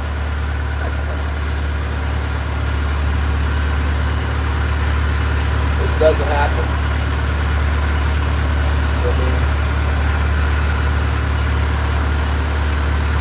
I was watching that little bit of your live stream back. I saw you had the big knife. Big old Kmart knife or whatever. Another dude with a beard on your stream. Two bearded guys over there. Oh. Come on, fish. Where is G-Man fishing? I've seen you in here a bunch of times. I wonder what that channel's about. Where is the G-Man fish?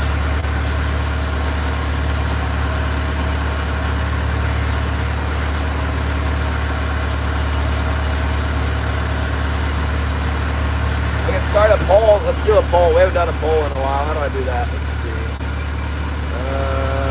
It's been so long, I forgot how to do it. This one? No. This one? No. Where'd it go? Did they take away that feature or something? This one? Maybe we're not allowed to start polls anymore. Oh, they got a 6-7! 6-7! What's up? I don't know where the poll went. Lighting on? Green screen? We'll do the green screen.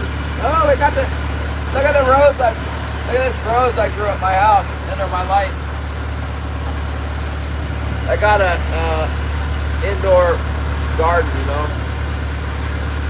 I have a couple different roses. I got 2 roses going right now, that one, and then I got that one there too. At my house. The main buyer is back in town. He likes gardening and stuff. Where the heck happened to my pole? I can't do a pole anymore. I don't see it. What's this? Big head? No, I'm not trying to do big head. I don't know what happened to that option. They took it away. Thank you, Remy! No more asking questions and taking polls, apparently. It's too much for YouTube. Come on, come on, come on, fish. This is your spot. This is your time. Let's go.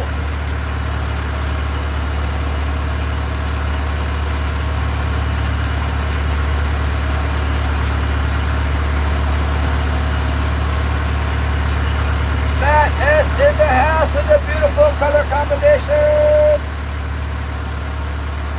Many, many fish and crabs. We also have the personalized super emojis from the members. I got such a goofy face. I went to change my profile picture and I put that one in there. It's so goofy. Thanks, Matt. Yeah, we're just getting started. Nothing yet. But that's nothing new. Just putting along down here. Eventually maybe we'll catch something. Remember Leo, he came out kind of late yesterday, and when Leo came out we didn't do nothing. And then we did, but it wasn't until Leo doesn't come out till 10 o'clock. And it tides an hour later today, so not expecting much. I'm hopeful though, I'm very hopeful. It could happen. And this second now, we could be attacked by the fish. We've had some big strikes where we get 2 and 3 at a time. We've also had some really big fish recently.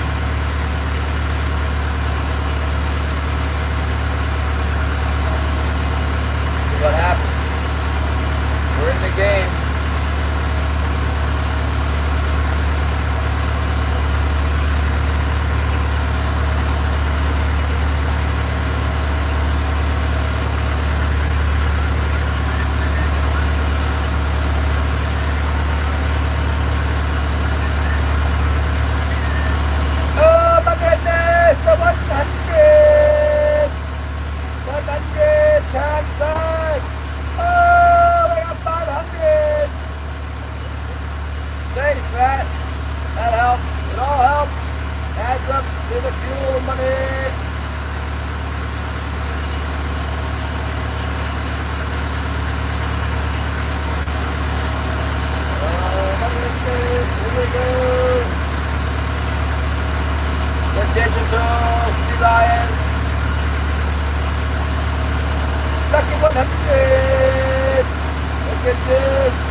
gonna come in here at some point today.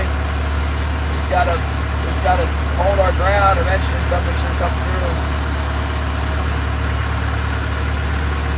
But we can't catch them if we get blown off here. Or rocked off, little waves right in here. I'm rocking and rolling. Getting shallow right here.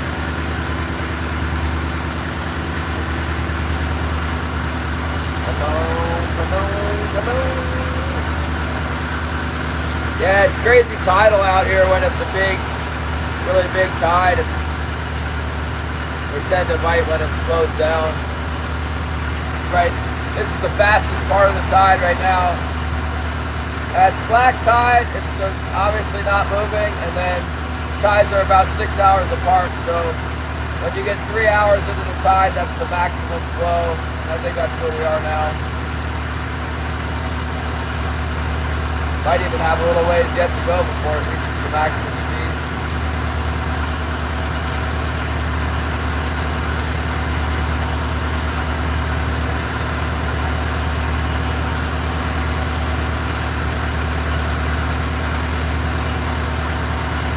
Come on, come on. We're really hoping there's some fish in here today. There should be. Definitely should be. Slayer is here. I put out the gold gem. I put it on my pork float, which is having a really hard time catching anything, that pork float. I put the gem out, and I got a white assassin on the cannonball on a red flasher, and then I got the gem with a long leader, 3 fathom leader. And then I got a blue flasher also with a 3 fathom leader, which is way longer than I usually use. It's on the port float, yep. I haven't been able to get the port float to produce recently, but trying some different things. My 2 heavies have been working well. My starboard heavy's been really hot recently. We caught on the port heavy. We also caught on the starboard float yesterday, but nothing on the port float. It's quiet so far coming down the drag. Haven't seen any bait fish really to speak of. Not very many bottom fish out. Kind of like yesterday. There was nothing here in the morning. Not till the tide started to slow down, then a whole bunch of fish popped out. That's typical.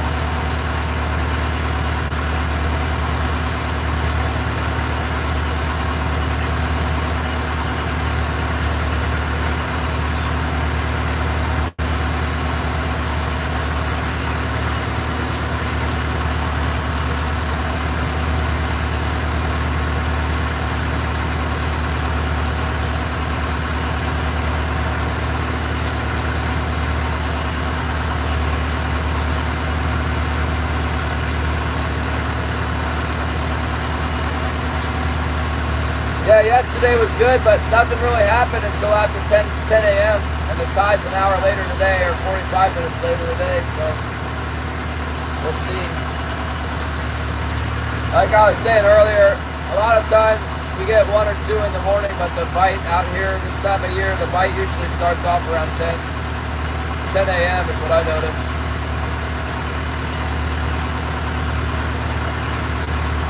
Or whenever the tide is slack is good. Sometimes you get like, if you go up on top of the reef, you get a couple early in the morning. But it seems like they don't really tie the feed bag on until it's been light for a couple hours this time of year.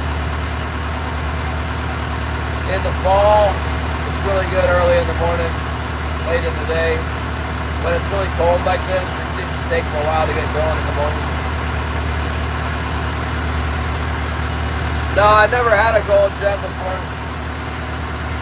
I had some gold emeralds once, but they weren't real gold. They were like some really lame brass alloy. It looked gold in the pack, but then you put it in the water and just burn it right off. It would burn it off of there. It turned them black.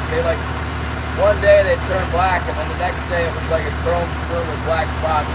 Which actually in hindsight, it worked really good. They sold them out. They had them at the store here.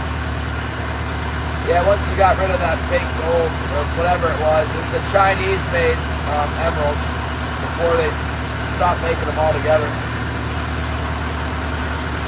Brilliant. Brilliant move by Lord Jensen.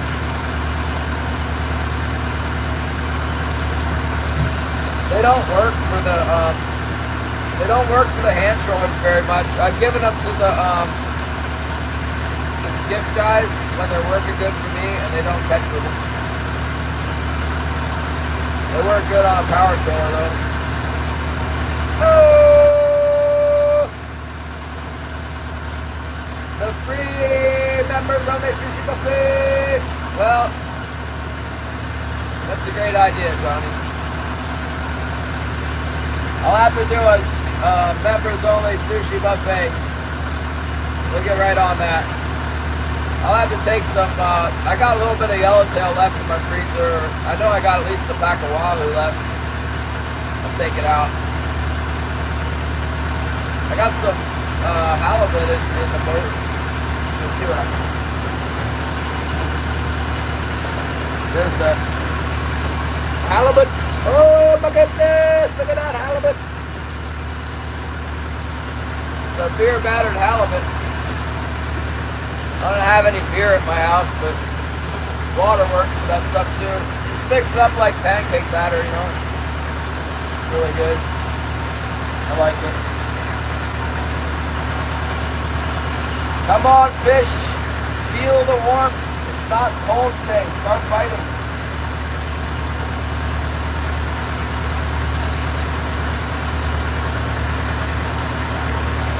Yeah. Pray they give us an extension so I can make some money here. Otherwise, I'm going to be forced to do like work on my house or something. Maybe finish painting my bedroom or something. Make chicken food, duck food.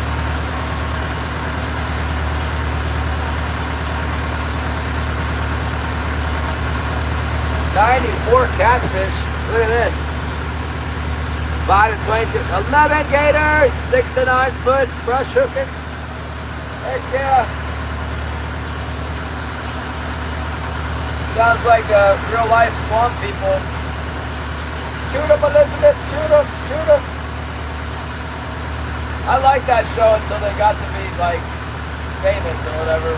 That really ruined it. It did. It ruined that stuff.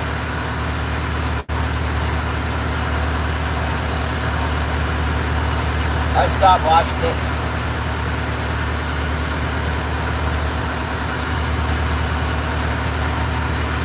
Oh, there's a seabird out here. We got one bird on the ocean. What is it? It's a cormorant. That's a good sign. Where is the feed? We haven't seen the feed. We haven't seen the fish really. A couple fish, but bottom fish, no. Apparently. It was just like this yesterday, though. Got to remember that. There was nothing, and then there was fish everywhere. As soon as the tide started slowing down.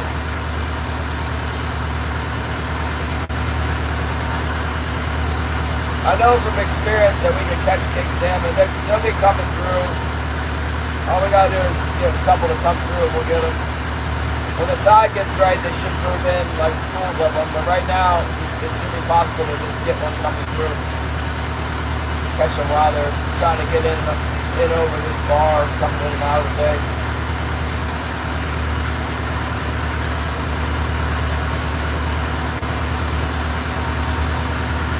Southeast Georgia, huh?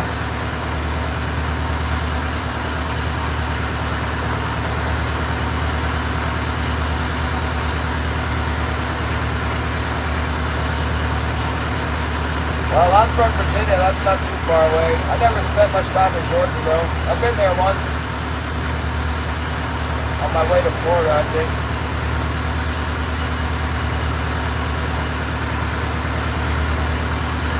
Yeah, it should take off. I think it needs to warm up a little bit. Unfortunately, that's not really in the forecast. It's like crazy bad weather this year. supposed to warm up into the upper 30s for like 3 or 4 days, and it's going to be stormy while that's happening. And then it's going to go back into the lower 30s again.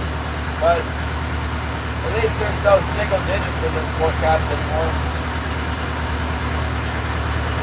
On average, it's supposed to be 40 degrees this time of year, but instead it's like 20.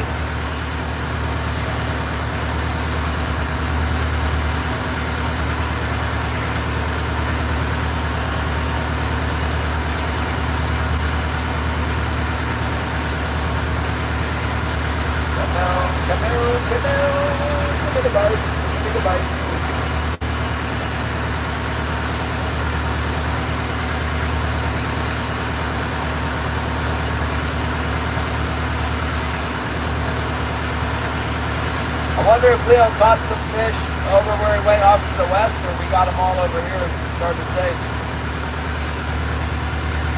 I'm doing all right. I'm not crazy about the weather forecast, but it seems to be okay so far. I don't know if we'll be able to tough it out through the day or what. I'm kind of bummed that it's gonna be bad weather coming up. I'd like to be able to fish all week. Earlier it said it was gonna be nice, and now it's maybe not. Snowstorm, that causes problems for me to get up to my house. But they said 3 to 5 inches. That's not gonna stop me from getting up there. The city's been plowing my road anyway. They plow up to about maybe 50 yards from my house. So worst case scenario, we just park right there.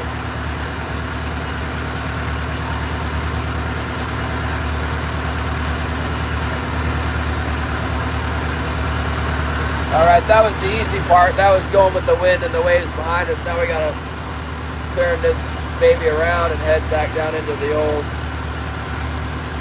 wind machine here.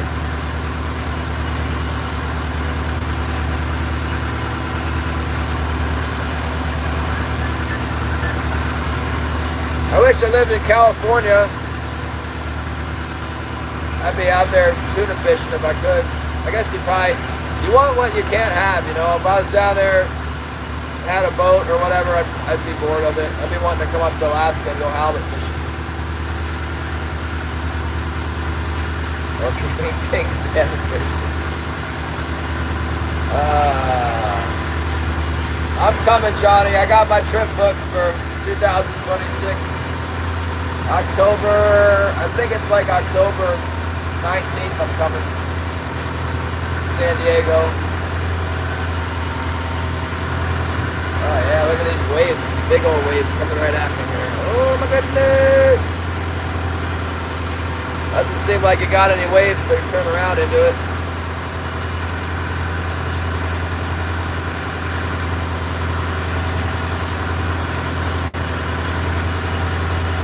John P. Adventures! Good to see ya. We're here. Trying to catch a salmon like normal. And if it is possible, I win! Send the boat to P.O. Box 270, Yucatan, Alaska. 99689.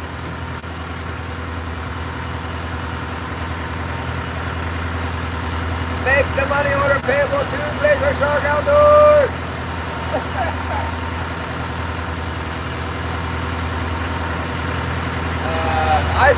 I saw what's his name?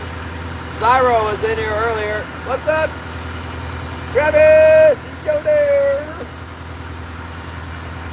Zyro was in, he said something about working on his truck today. Heater core, or yeah, the heater core. Sounds like a water pump. Oh, saw a bite, what was that? Started to be a bite and then stopped. How dare you, do not stop. Alright, lake cod. Got the first lake cod bite, I guess. Probably ate that bait I got down there. Eat the $2 fish, but 15 baits that don't cost me anything for them to eat. I ate the one that costs $2.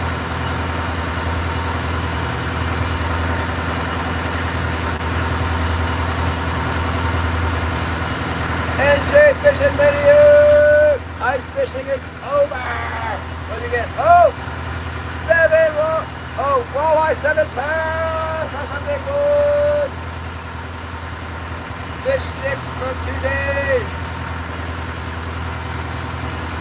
Fry that puppy up in some peanut oil and beer batter. That's what I got. Side of halibut, beer batter halibut. Ooh, man. Look at that. I can't just look at it.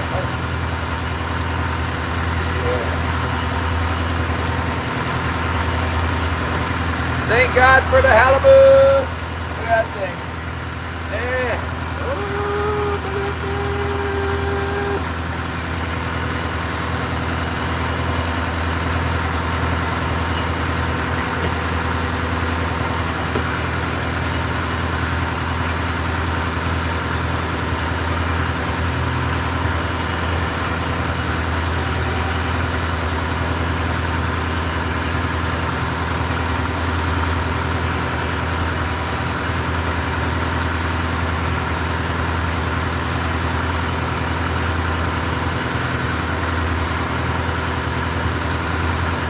That tastes almost exactly like striped bass. If you fry it up the same way, it'd be hard to tell the difference.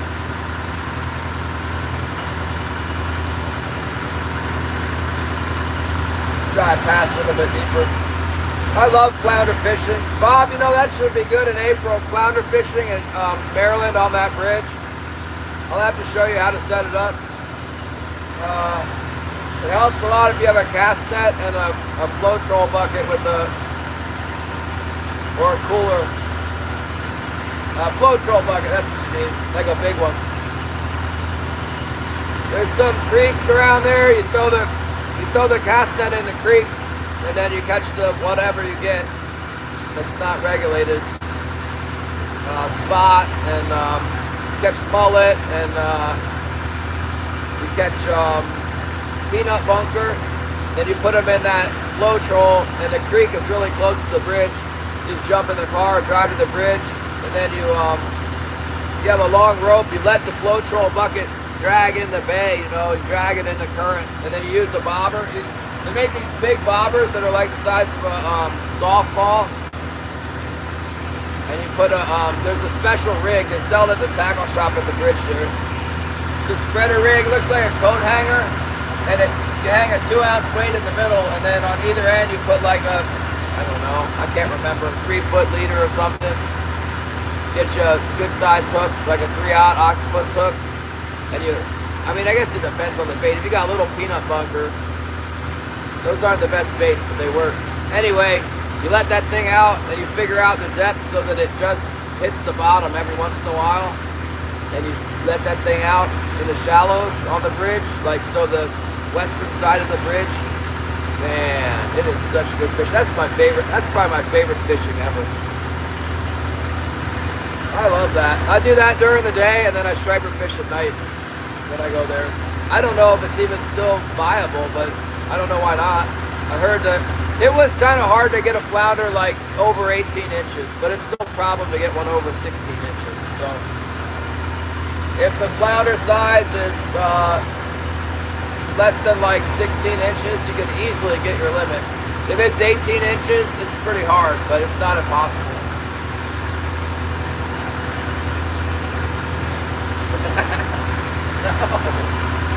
If you don't want to catch the bait, you can buy, they have these squid, like a mantle. It's like a whole squid from like Humboldt squid or something. I don't know. It's really thick, and it's white. And you slice a strip like maybe this long, I don't know, 5 inches. And then they sell these package shiners. They're like the glass minnow. And you hook the strip on there, and then you put a glass minnow on there with it. And you put that on your bobber rig.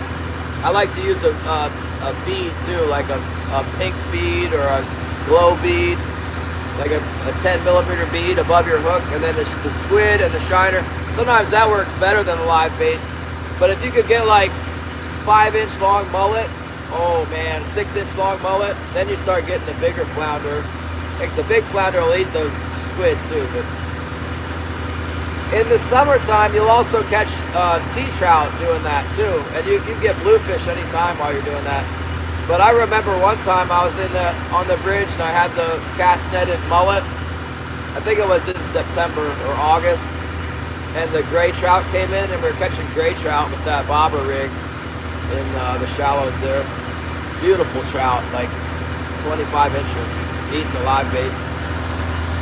I see a lot of times if you have a really big live bait, you'll get these big bluefish, like, I don't know, 6, 8 pounders come in and just slice the thing off or cut it in half.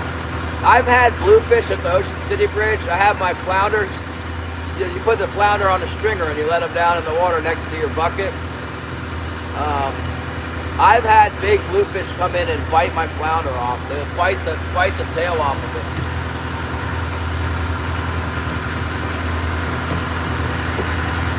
A plastic minnow?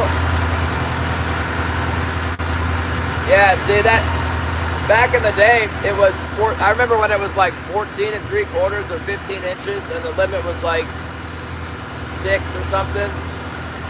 Those were the good old days. We get them. It's really good fishing for flounder there. Even if it's all filled in with sand, that just make the flounder fishing better. It's really good. I'd like to come back and go on vacation just to catch a flounder there. There's everything. Flounder on the bridge with the bobber, and then there's striped bass and sea trout at night, and flounder at night too. On the striped bass lures, they eat them sometimes. And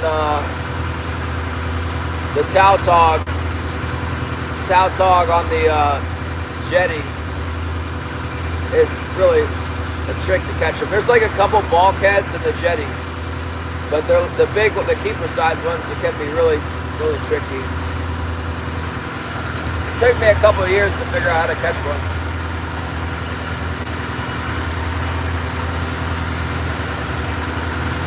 Yeah, that's right. The 18 inches is hard to get.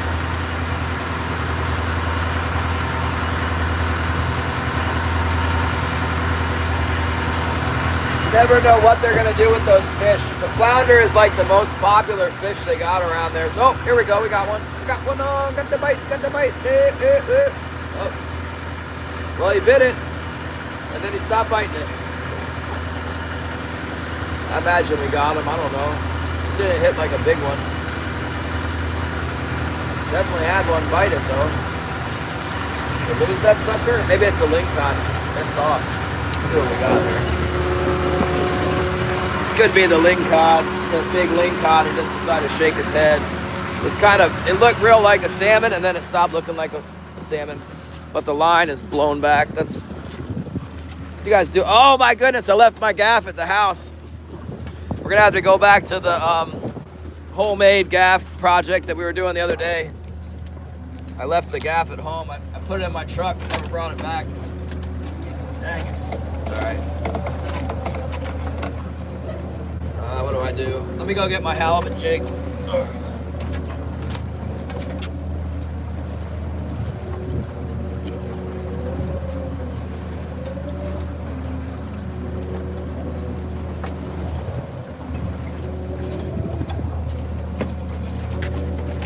Yeah. Glacier Shark Custom D hooker right here.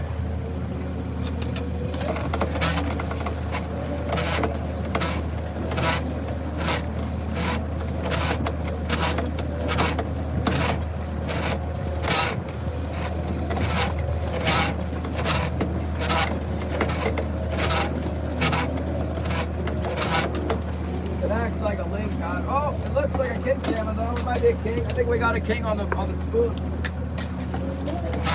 Oh, that's a link. How dare you?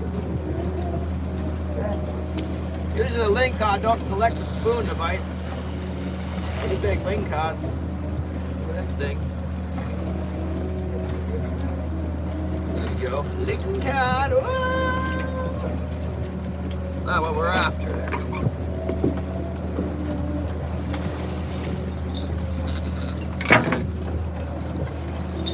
Every day's different out here. We didn't get any lingcod until later. Yesterday, hardly any at all.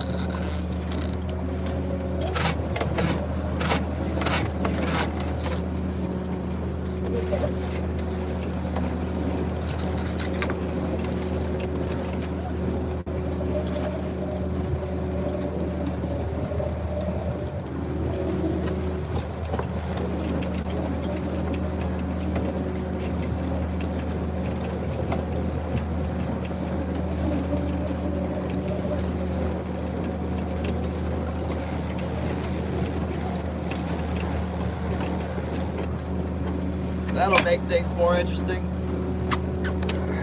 Let's go get to work on our gaff project again here, I guess. Yeah.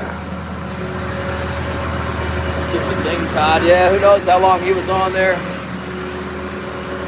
Hopefully those things don't start biting today. They're a pain in the butt. Yeah, the tog. They are. It is. It's expensive. You gotta bite the bullet and go buy like $50 worth of lead and hooks. There's a trick to it though, Bob. Like I said, it took me 2 years before I started catching them. Then I had an expert guy showing me the ropes. He would sit there right next to me and catch them. You kind of got to learn. You go and you learn. There's like some spots. You learn like exactly where you can let it down without getting hung up. It's like every time.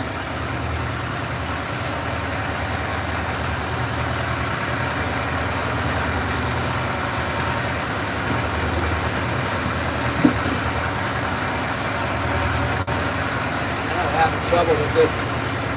Gonna get that screw to go in there, right? You know, maybe it's screwed up enough, right? The screw is on there. I just need something to hit them with and then be able to hook them up and bring them in. Nothing too much to ask, right?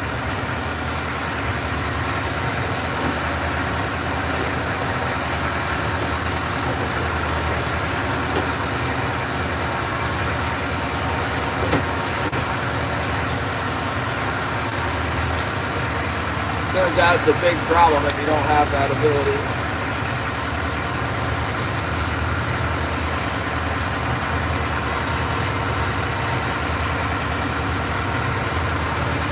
We got a bite. We got our first bite of the day. That's good. This will fit on here, right? This thing on there. Oh, yeah. Oh, that's pro right there. Come on, fits right on there.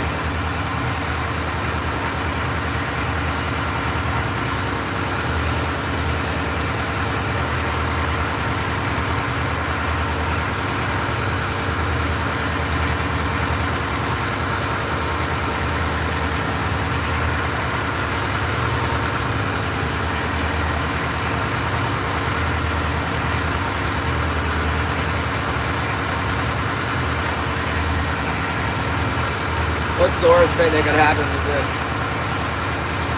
Oh yeah, we got a gaff now. Let's go.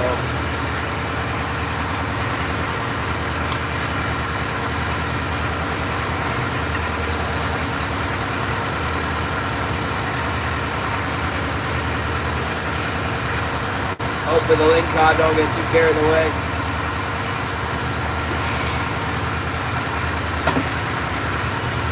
Yeah, that was Black Mike. He's really good at catching them. No, I use the conventional reel, lever drag reel for them. An A-vet reel or whatever, and then I put 80 pound, straight 80 pound on it. There's a little reel. I never fish, I mean, it's just right there, right in front of you. You just flip it out, let it go straight down. In the jetty, a lot of times you just kind of like let it right there, right in front of you. Find a spot where you can get it down in the hole. You find a hole that has keepers in it. One day they'll be in there every other time too, pretty much.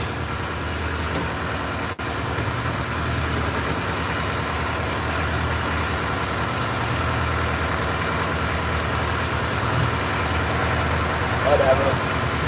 I don't blame you for not wanting to go after the tog. It's just something to do. If there's no flounder around or whatever. Sometimes it's hard to get the flounder if the water's really dirty. I can remember catching them in really dirty water though. The tog don't care if the water's dirty. Yeah, get with them dudes. What's up? We got our first fish. It was a Lincoln. Kind of a big one. Biting up on the spoon this morning. Very strange.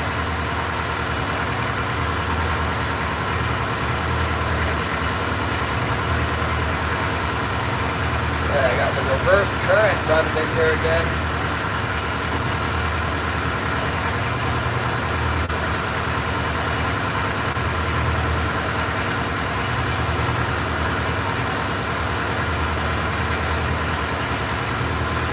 The lingcod was pretty big, but too bad I can't keep them. It's not open right now. I don't like dealing with them anyway.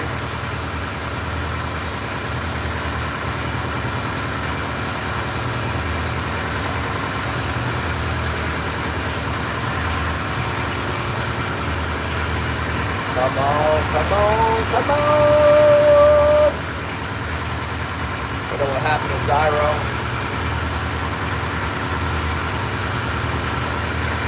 Working, I guess.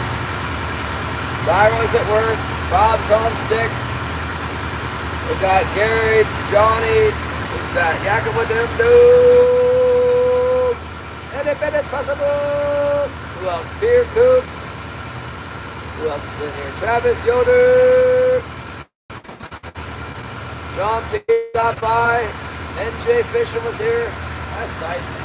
Lots of people swinging through.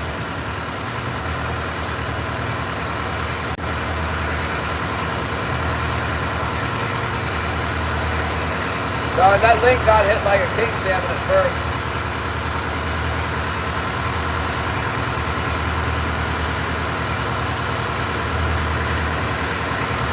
But then it quickly became apparent that it was not going to be a king salmon and it was only a link pad.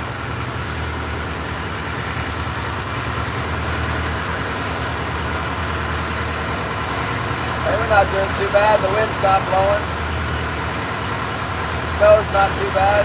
Barely snowing at all so far.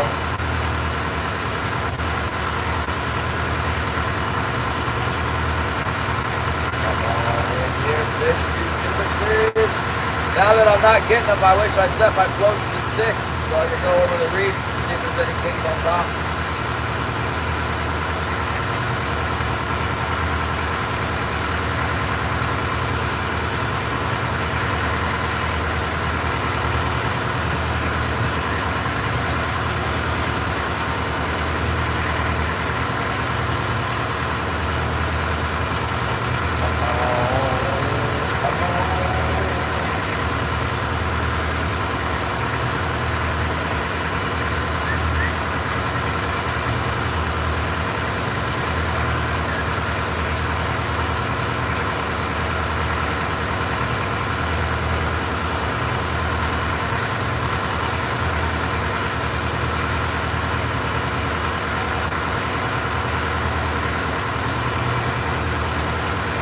Cade came by the house last night. He wanted to reload the bullets. I put a new cutting tip on my case trimmer. I was having real trouble trimming my cases. Sure enough, that new cutting tip, it has sliced the dang case like it's nothing. Cuts it like butter. I was having that old blade wasn't cutting at all. Funny because it kind of felt sharp, but it wasn't doing it. The new cutting head just slices them right down to size.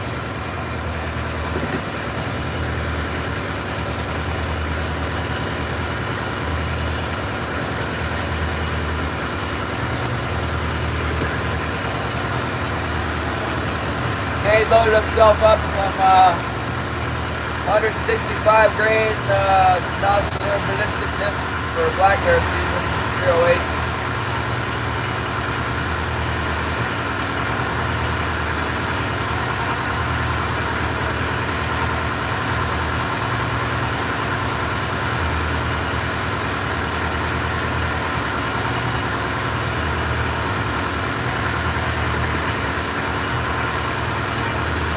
Go all the way over to the Cape, you guys, and see if there's anything in the gut for us. Go all the way one side to the other because we haven't gotten any, haven't seen anything really good yet. We picked up some fish. I think we caught some yesterday in the gut, at the base of the gut. That's where we started getting them.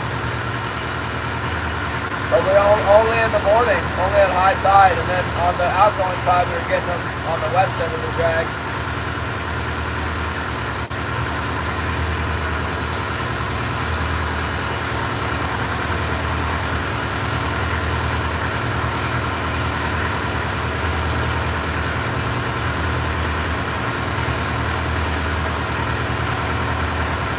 how many more link cod we got on. That one bit, how many more bit?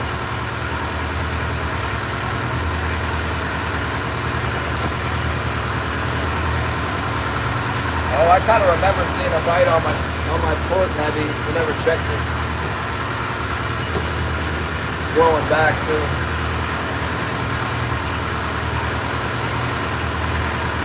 Come on, come on, come on.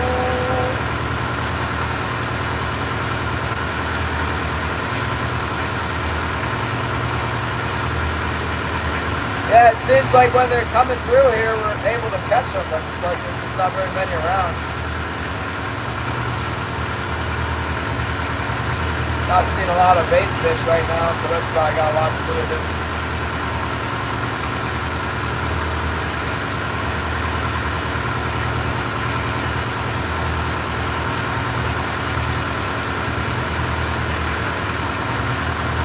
The weather's staying mild, that's good, that's real good. Real good. Nice stuff.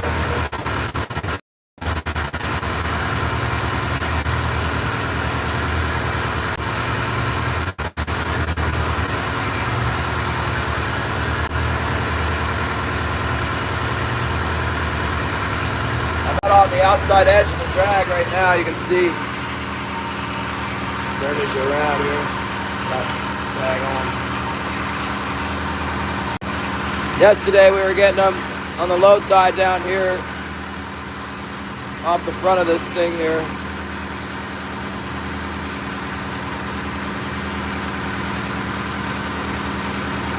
But the bottom of the gut is over here. There's the gut comes down. We've been getting them down here too. Kind of unusual, really, but I mean, they say don't leave fish to find fish. That's where we've been finding them, so keep trying it.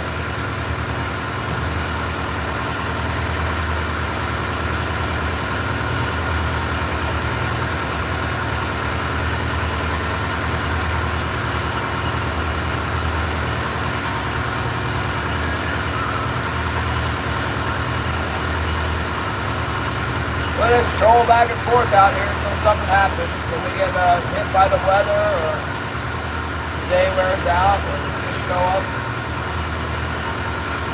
Pretty standard operating procedure here, starting off slow.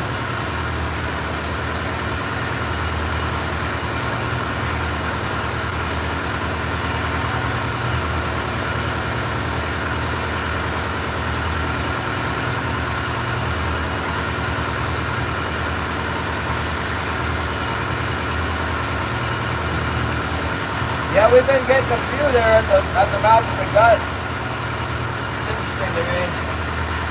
I never used to catch them down there, but this year we've been getting them. Not every day, but last Monday we got a bunch over there, and Tuesday we got some. And then I think there was a couple days where we didn't get them over there, but yesterday we got some. Got a halibut and some other stuff too. Oak Ridge taxidermist, what's up? I'll just bring you on into the blueness.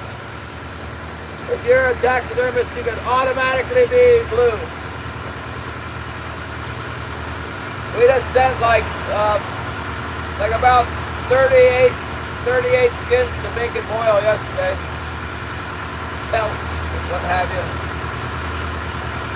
You're welcome.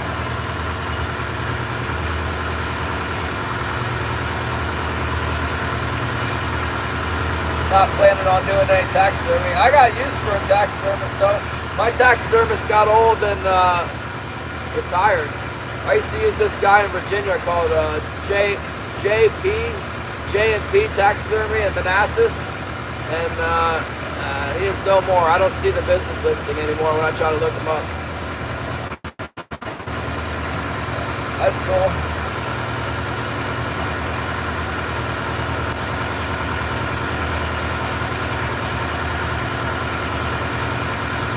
How much for a head mount on a black bear?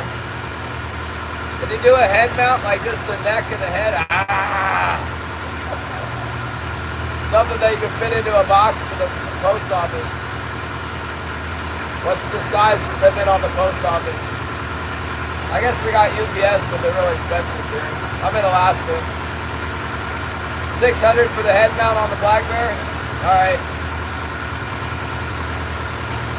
Oak Ridge taxidermist. What state is that in? Oak Ridge sounds like Kentucky to me. I'm just throwing it out there.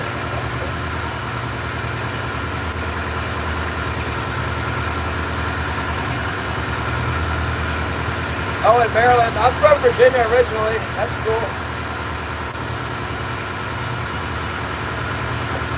My buddy Bradson Chesky, he's from Maryland.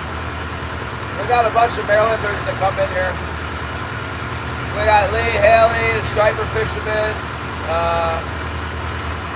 What is it? On the Hunt 365. Oh, wolf. We just sent two wolves to. We sent two wolves to what you call it, to get tanned for. I don't know what we're gonna do with them. We catch wolves here. The last two that we caught weren't that great. I mean, they're kind of scruffy. On the tail was kind of scruffy, and the color wasn't great. The main body of the fur was real nice. The first one we caught this year was looking pretty good.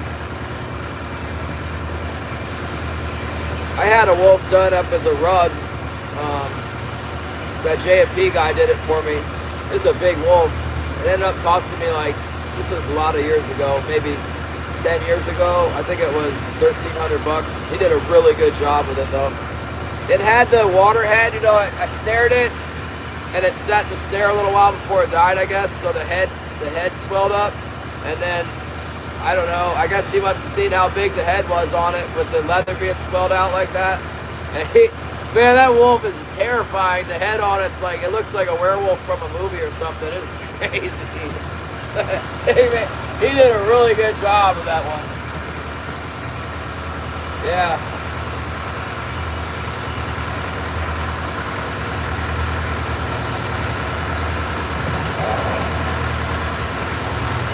That wolf is still up at the lodge. I got a wolf. That wolf I just told you about, that's the first one I caught. And then a brown bear I shot with my bow, and a 70-inch moose I got up there. This is a ridiculous moose. The antlers go straight out of its head, straight out, like bullwinkle style. They just come straight out. And then it's like a regular sized moose otherwise, but it's so wide, it's preposterous. That's a goofy moose. Big, really big. When I called it in, it came in and it was it came out of a trail between two little spruce trees. And I seen it coming and it turned its head like this, put the antler out. And then it was like, whoa, look at that thing. I gave it the business with a 300 Win Mag. Didn't go far. Shot it twice, actually. Bobus, what's up?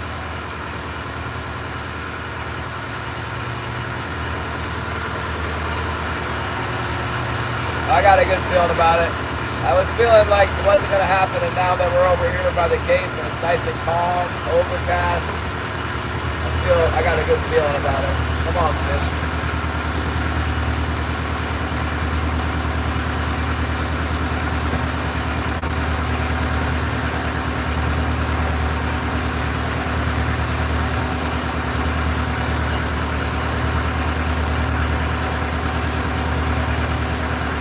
Doing up the old coyote.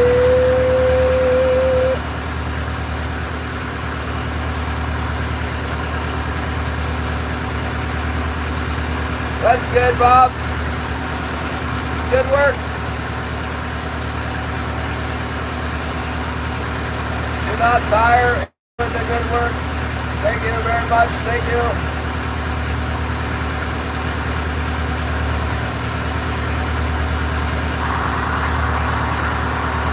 All right, fish. We're in the zone now. Right in the old bottom of the gut. Oh, there. Oh, something happened. What was that? I think on the float. I think I just saw something on the float. We're getting the bite on the float, I think. It's like a lingcod bite. Maybe it's on the heavy. Something's happening over there. Today might be the day of the lingcod. They're already starting on us, I think. Probably loading up on lingcod right now.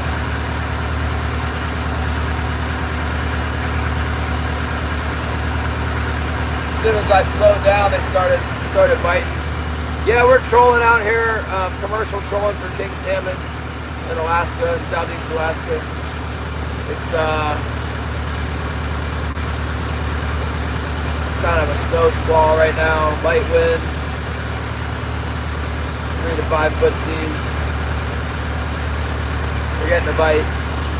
We're getting a bite from the lingcod. They're another predatory fish. They're in the same zone. We don't want them right now, but they bite anyway.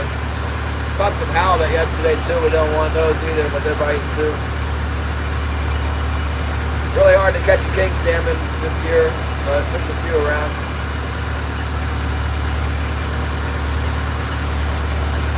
Got a handful yesterday.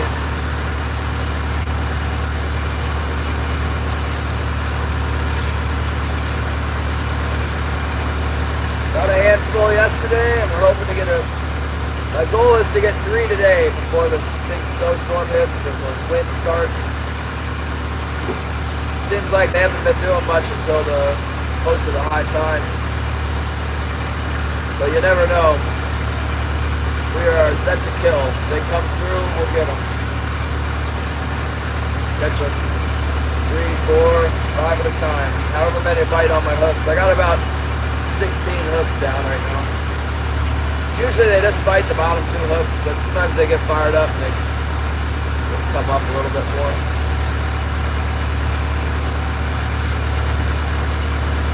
I think I probably got a fish on both my port heavy and the float. I definitely saw it move, like there was a significant move, but I'm not sure whether it's on the float or the heavy. Might be something on the float. We'll get the boat turned in the right direction and then we'll go see what we got here. Coming around nice and easy. Yeah, I like those streakers. Alright, there's a mark. I got a mark coming pointed down. See him on the sonar.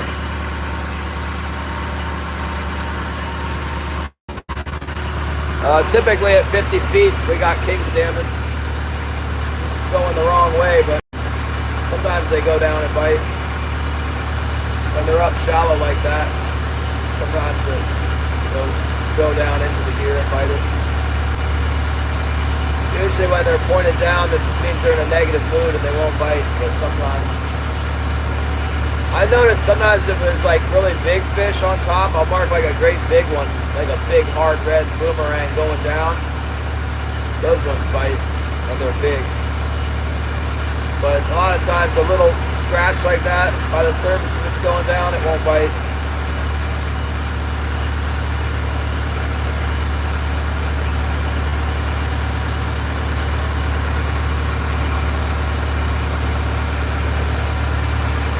Make a nice slow turn here. Almost come around now.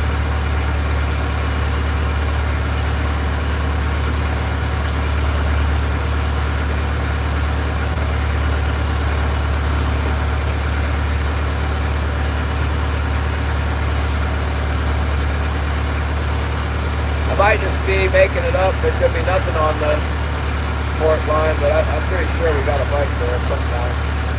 Probably the wrong time. We'll go find out here in a second. Let's just see what we got. What we got, some head on out there. Gonna have a big salmon? No, we usually know. If it's a really big one, the way it works is I got these springs. See the 2 springs? I got these 2 springs on here. And they go, there's lines tied to the springs. Those lines are right here. See, the springs are on the bow. The lines go up and then they're tied to these lines, and these lines go to my trolling wire. I got one on a float, like a big planer. Then I got one right down there. Same thing on both sides of the boat. Let me go get my gaff. I forgot to bring my new gaff out.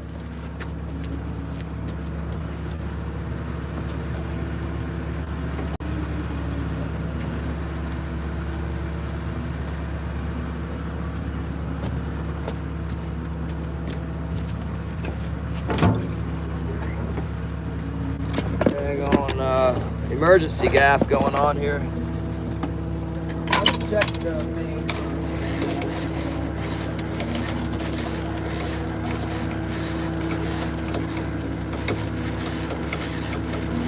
Yeah, it's been pretty predictable. We've been getting some action around high tide. So, and they like to bite around 10 o'clock no matter what. I try to find 10 o'clock to good time. Waiting on those two. We got nothing on this one. That's good.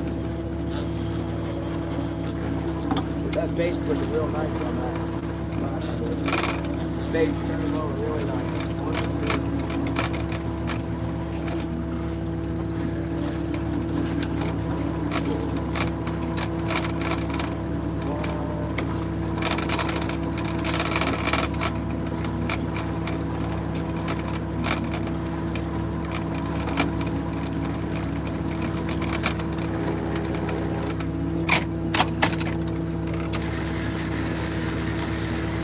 It's more likely if we get a surprise keeper, it'll be on this float line. I can usually tell for sure on the heavy of it. You know, if you don't get a tiny little bite that you can't even tell. Sometimes on the float, it might be nothing.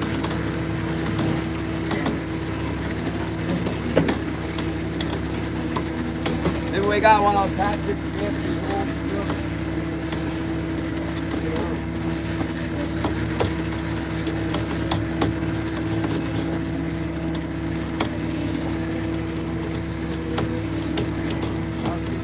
Well, it acts like there's something on there. It kind of acts like we got something on the bottom there. What do we got? I see a flasher flash. What do we got? What do we got? Come on, baby. Big king, big king. Come on, big king. It is. King. Keep it fast. Come on, baby. Hold on, hold on. Take left on. Oh,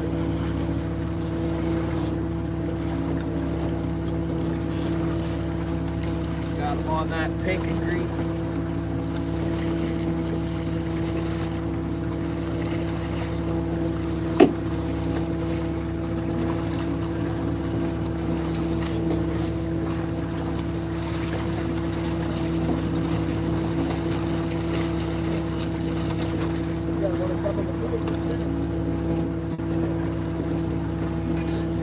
Got him.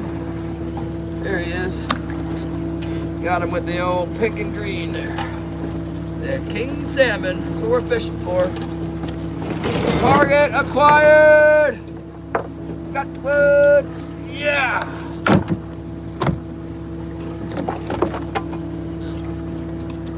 Here we go on my fancy gas.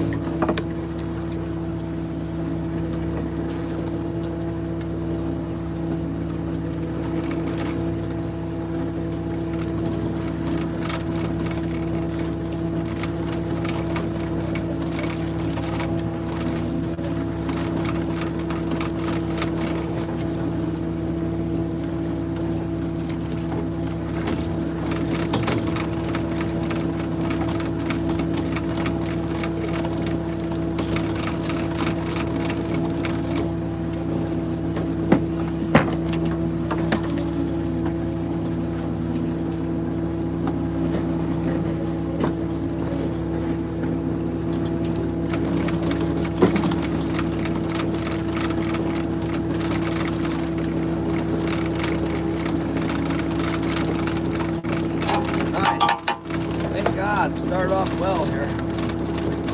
Got one already.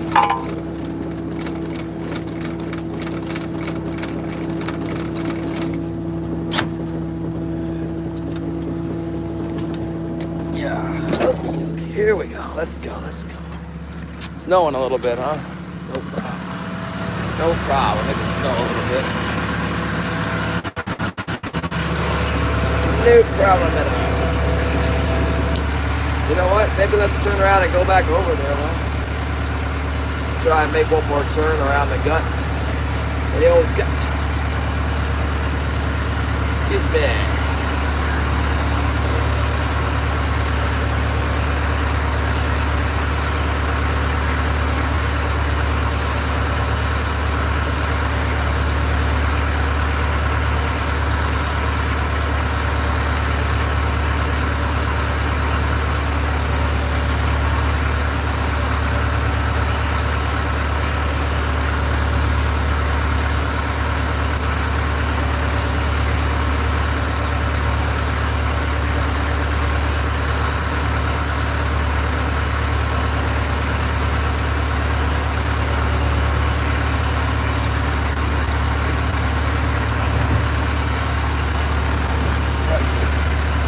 Sucker was way out there.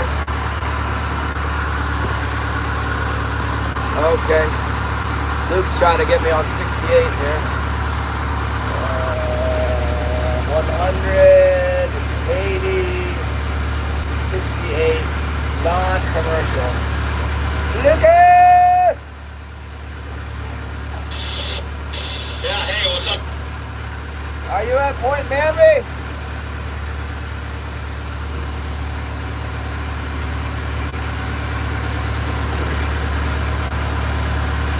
How do you read? You got me on the clear or scratchy? No, I can hear you. It's a tiny bit.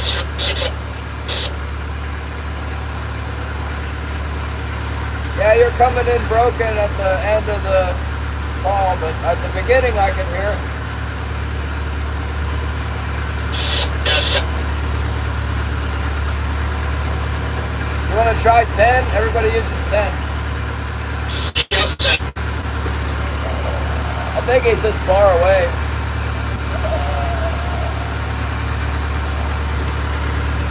How about it? Yeah, I got you. Yeah, this sounds better. Hey, cool. Yeah, they're in the water. Water's running good. I'm just coming out of the harbor right now. I'm probably gonna stick through both. I'm over in the Cape. I just caught one finally. Been trolling around for, I don't know, 3 hours. Okay. Nice. Nice you got one.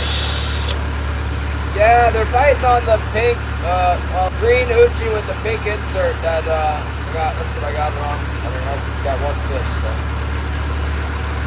Alright, cool. Yeah. Trying to throw one of those down. Alright, how's the wind out there? No wind. Nice. Alright, man, well, yeah, I'm just gonna hang out in Monty Bay here for the afternoon. Yeah, it's supposed to be like deadly freezing spray right now, but it's no wind and about, I don't know, anywhere from 3 to 5 foot. Yeah, that's what the forecast is going for. Seems pretty nice right now. Well, get ready because you're going to catch a big 40-pounder. It's inevitable. Can't say I'm not trying. Yeah, Vince caught some great big monster fish somewhere. You know, Olaf's been getting them in on the Monty Bay side, on the the south side of the harbor. Right out of the harbor there? I don't know. I talked to him for a while, and I don't. I'm the big bad power troller. I don't try and get the hand troller spots, but he said shallow, 30, 40 feet. Oh, nice. Yeah, I'll probably start here outside the harbor and do the tour. All right, cool. Yeah, I'll let you know. I did all right yesterday. I saw your text and I thought I'll text him later, and then I forgot. Hold on, let me turn the sound off on these guys.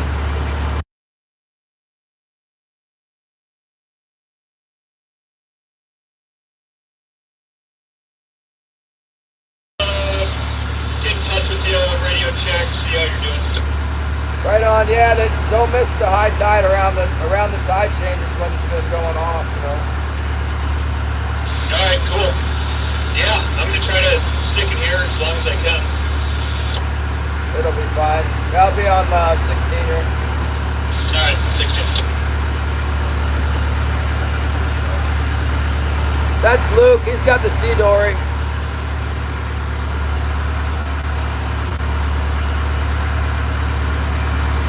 It's got a name. It's like Ellen something. I don't remember the name.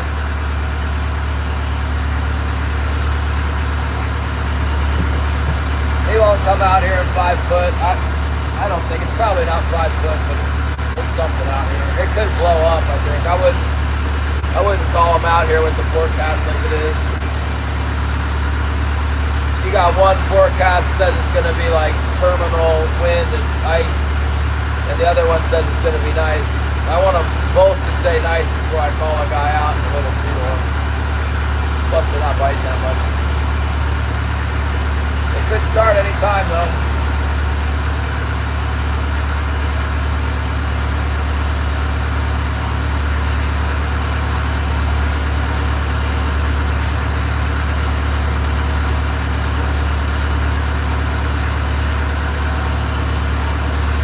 Tom Garner is here!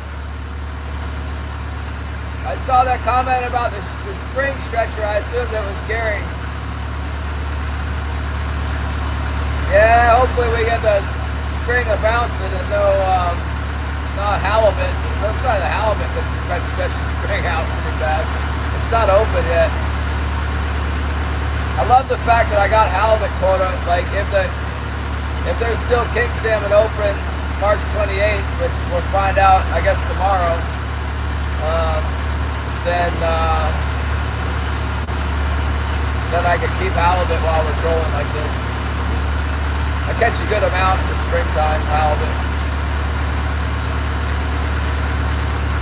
Yeah, guys, pray that it stays open for us so we get some money here. Yeah, Luke's a hand troller.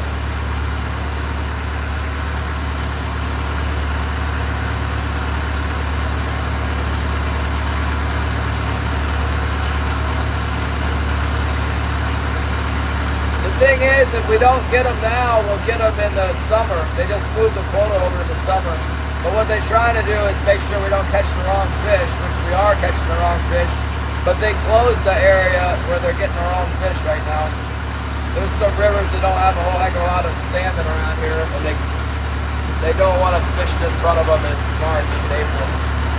So what they've been doing is they issue an extension, but they close the inside waters. Like, you can only fish the outer coast, like the coastal bays are open, but not the, Chatham Strait and all up in there, Frederick Sound, all up around Petersburg, all in those areas is closed. In the wintertime, it's open. Sort of a hybrid season.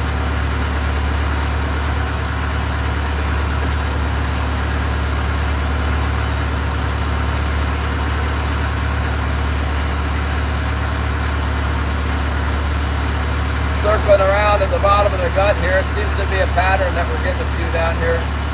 See if we can get another one. We were way out. We went on a tack that was like way out offshore there. Got hit pretty deep. It's interesting that it bit that port float. I guess it was overdue, huh? Yeah, that's good.